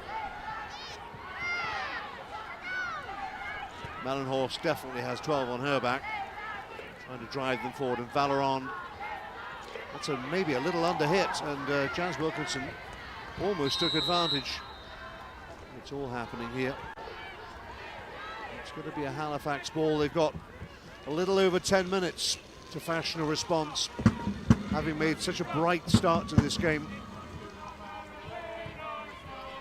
That seems a long time ago now.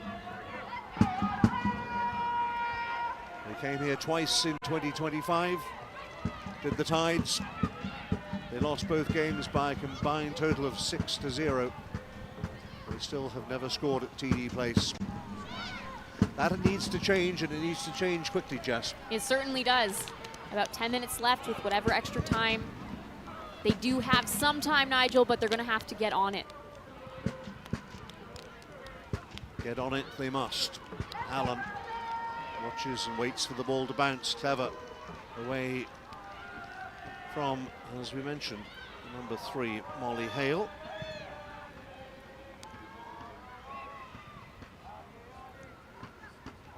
Two more changes coming for Halifax. We'll address them momentarily. Jung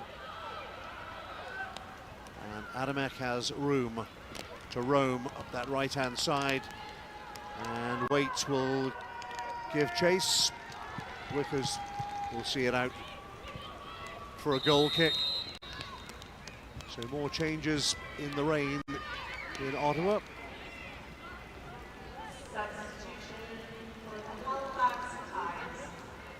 With less than 10 minutes to go, Jordan Rhodes and Cheyenne Allen being replaced by Sarah Taylor for one. As the rain begins to pelt down, and Eva Frémaux, the French fullback, also coming onto the field in search of a way back into this game for the Halifax Tides. Well, we were told the rain was supposed to stop. It seems to be harder than ever right now. Jung sliding in fairly, but couldn't collect the ball. Frémaux taking up her familiar right back position. Foster Inman clears long over halfway, trying to collect and connect with Miller.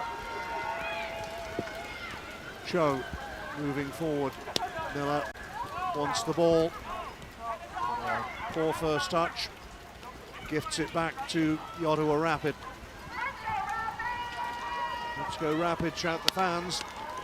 Well, they've done what they needed to do.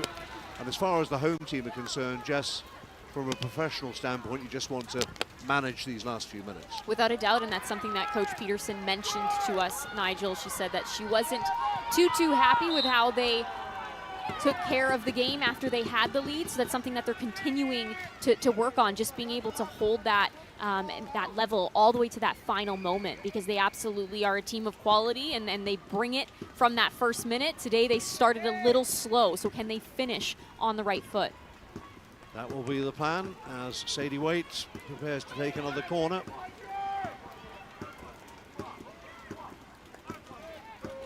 It'll be a right-footed in swing up. And if Ottawa could find a third here, that would just about make sure of all 3 points. Not for now. Cleared away out of the penalty area, but the white jerseys of Halifax need to get it forward. And they need to get it forward quickly and really test Dagenet and her defenders at the other end of the field. But at the same time, they don't want to go gung-ho and give the ball away, as they might here. Oh, that's a late challenge. Now, referee is going to go to a pocket here. And Nicola Golan, I think, it was a late challenge on Valorand, and I don't think Golan can have any complaints about the card. No, that's a well-earned yellow card. You see the late tackle, Valoran coming in, but she doesn't even connect with the ball. Golan straight up takes Valoran's feet out from under her.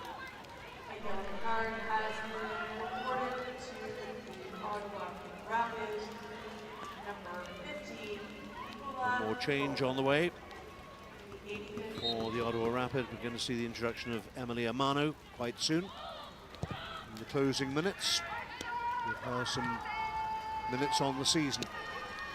It is their time, the Valorant and Halifax, to score one. If they could get one, it might just change the complexion of the game and give them hope and belief that they could score another.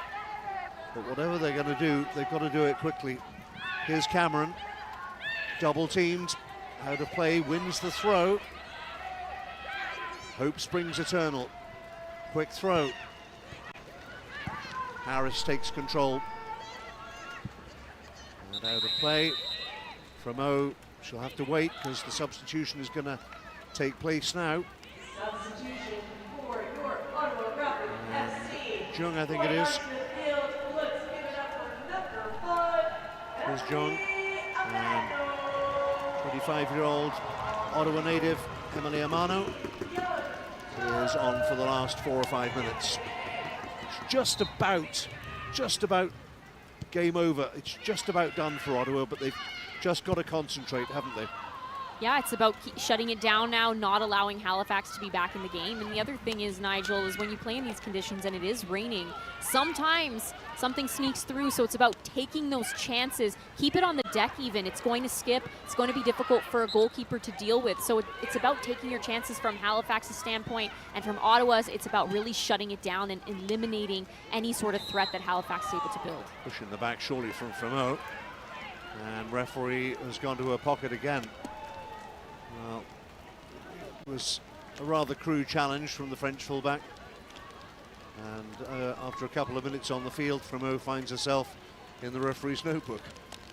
This is not a new feeling for Fremo. We know that she was one that went into the referee's notebook quite a bit last season. She's a player that plays with her heart on her sleeve, but there are limits, and in that instance, she does cross them. So Harris ready to restart. 3 minutes and change left at TD Place. Is there any way back for the Tides? There will be a corner. They're going to have to begin by defending this set piece successfully.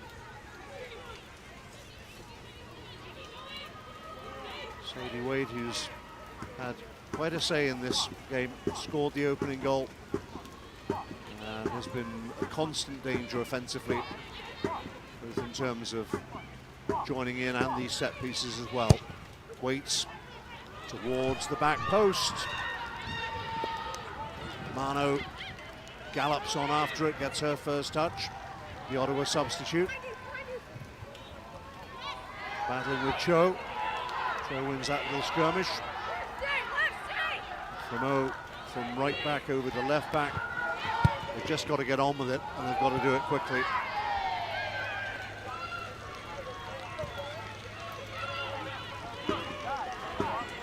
Two minutes plus stoppage time remaining.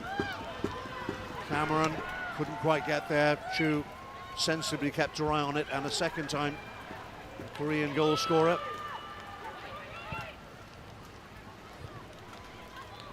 We're hearing there'll be a minimum of 4 minutes of stoppage time. Melanhorst plays keep ball for Harris. Waits for Nakamura to commit and plays it square to Scott, and might do the same thing again as the white shirts buzz around, trying to get a sniff offensively. Melanhorst a little over elaborate this time, and concedes possession into the area, and Sherilyn Miller wins a corner. Well, you've got to feel that the Tides simply have to score from this set piece if they're to have any chance, Jess. This is potentially their last opportunity to get something into the back of the net. If you're not going to win the game, you're not able to put two away to tie it, you're at least going to want to get on the board. So this is their moment to do that. Julie Pedersen, the Norwegian winger, will deliver. Plenty to aim for. Can she connect with one of them? It's a decent delivery, and in the end, it was Cardoza rising highest, got a clean header on it. Look at the rain, but nodded it wide. We'll see another look at the delivery here. It's a good ball in. You see Cardoza time her jump, but she doesn't really put much much effort into getting that power behind it. It sort of just grazes off the top of her head and ends up going wide. That might be the last best chance for the Halifax Tides, notwithstanding the fact that, as I say, we're hearing there's going to be a minimum of 4 minutes of injury time. And there you see the fourth official. So 4 minutes it is, a minimum of 4 minutes. Doesn't really change the equation much as far as the Tides are concerned. Fair tackle, says the referee. We just got to get the ball into opposition territory.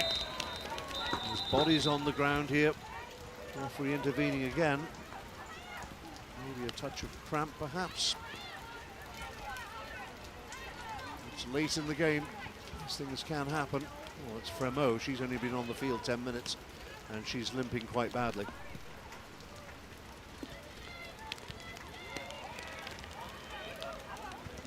Halifax have used all 5 allotted substitutes, so one way or another, Fremo's going to have to hobble through to the end. Foster Inman, long towards the edge of the area. And no dice for Halifax. They're just trying to keep possession, keep players forward. But that'll mean spaces at the back. Pedersen, if they lose the ball. But they simply have to try and score. Deflection takes all the pace off it, and it's comfortable for Dagenais. Dagenais having quite a quiet second half, not being tested much from the Halifax Tides forwards. I don't remember having a serious save to make. Very different from what we saw in the first half when Sid Kennedy crashed the ball against the crossbar. And Dagenais had to make 2 or 3 smart saves, didn't she, in that opening half an hour, since when she could have probably bought her deck chair.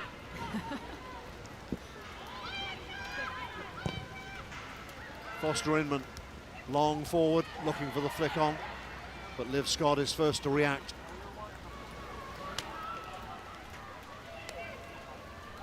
Midway through stoppage time. Looks as though the jig is up for the Halifax Tides.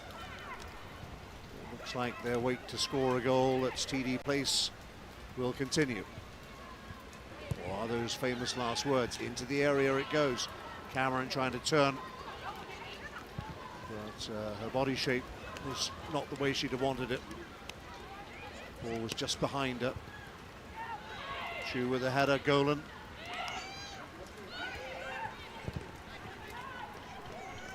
Took a deflection on the way out. It will be an Ottawa ball. Or just eating seconds off the clock as the Rapid ease their way towards a 3rd successive victory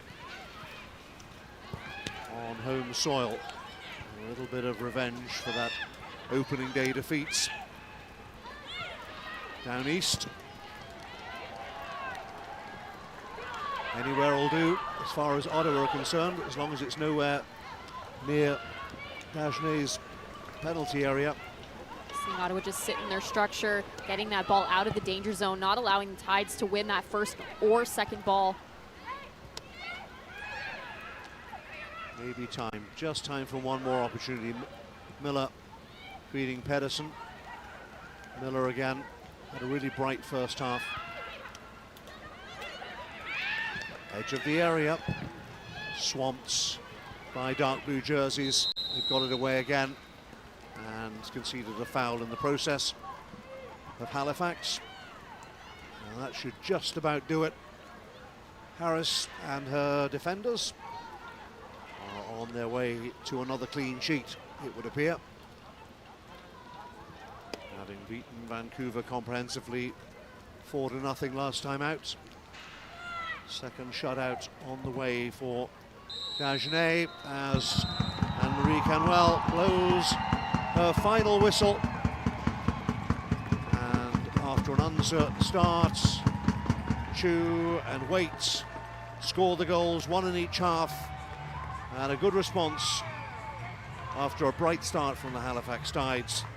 And the Rapids go level with Montreal at the top of the NSL table after a 2-0 victory against the Halifax Tides. It's a frustrating one for the Tides. They started off so well in that first 15 to 20-ish minutes, but Ottawa Rapids stayed in that game. They continued forward. We saw a very different team as that first half continued on, and in the second half, they absolutely owned it. So a well-deserved win from the Ottawa Rapid. They were able to be clinical when it mattered, and in the end, that's what wins you games, Nigel. Big smile from Sadie Waits. 2 goals in as many games, and 2 clean sheets in as many games for Mel Dagenet and her defenders. And the full-time stats very much reflect the pattern of the last hour, if not the first half an hour. 14 shots and 7 of those on target. And after having 0 corners in the first half, 6 more in the second half for the Ottawa Rapid, who made good on a slightly problematic start, but got themselves together, and as a result find themselves atop the fledgling NSL standings alongside the Montreal Roses, who, it should be said, have a game in hand, both with 9 points and both with a goal difference of +7. So congratulations to the Ottawa Rapid. For Chu and her teammates, no goals tonight for DB Pridham, but it's a team game, and they got it together and they put on a professional performance in pretty atrocious conditions in Ottawa. But it will not rain on their parade. 3 straight wins for the Ottawa Rapid to take them level at the top of the NSL table after a 2-0 victory over the Halifax Tides. On behalf of Jess Lisi and our entire team, I'm Nigel Reid. Thanks so much for watching.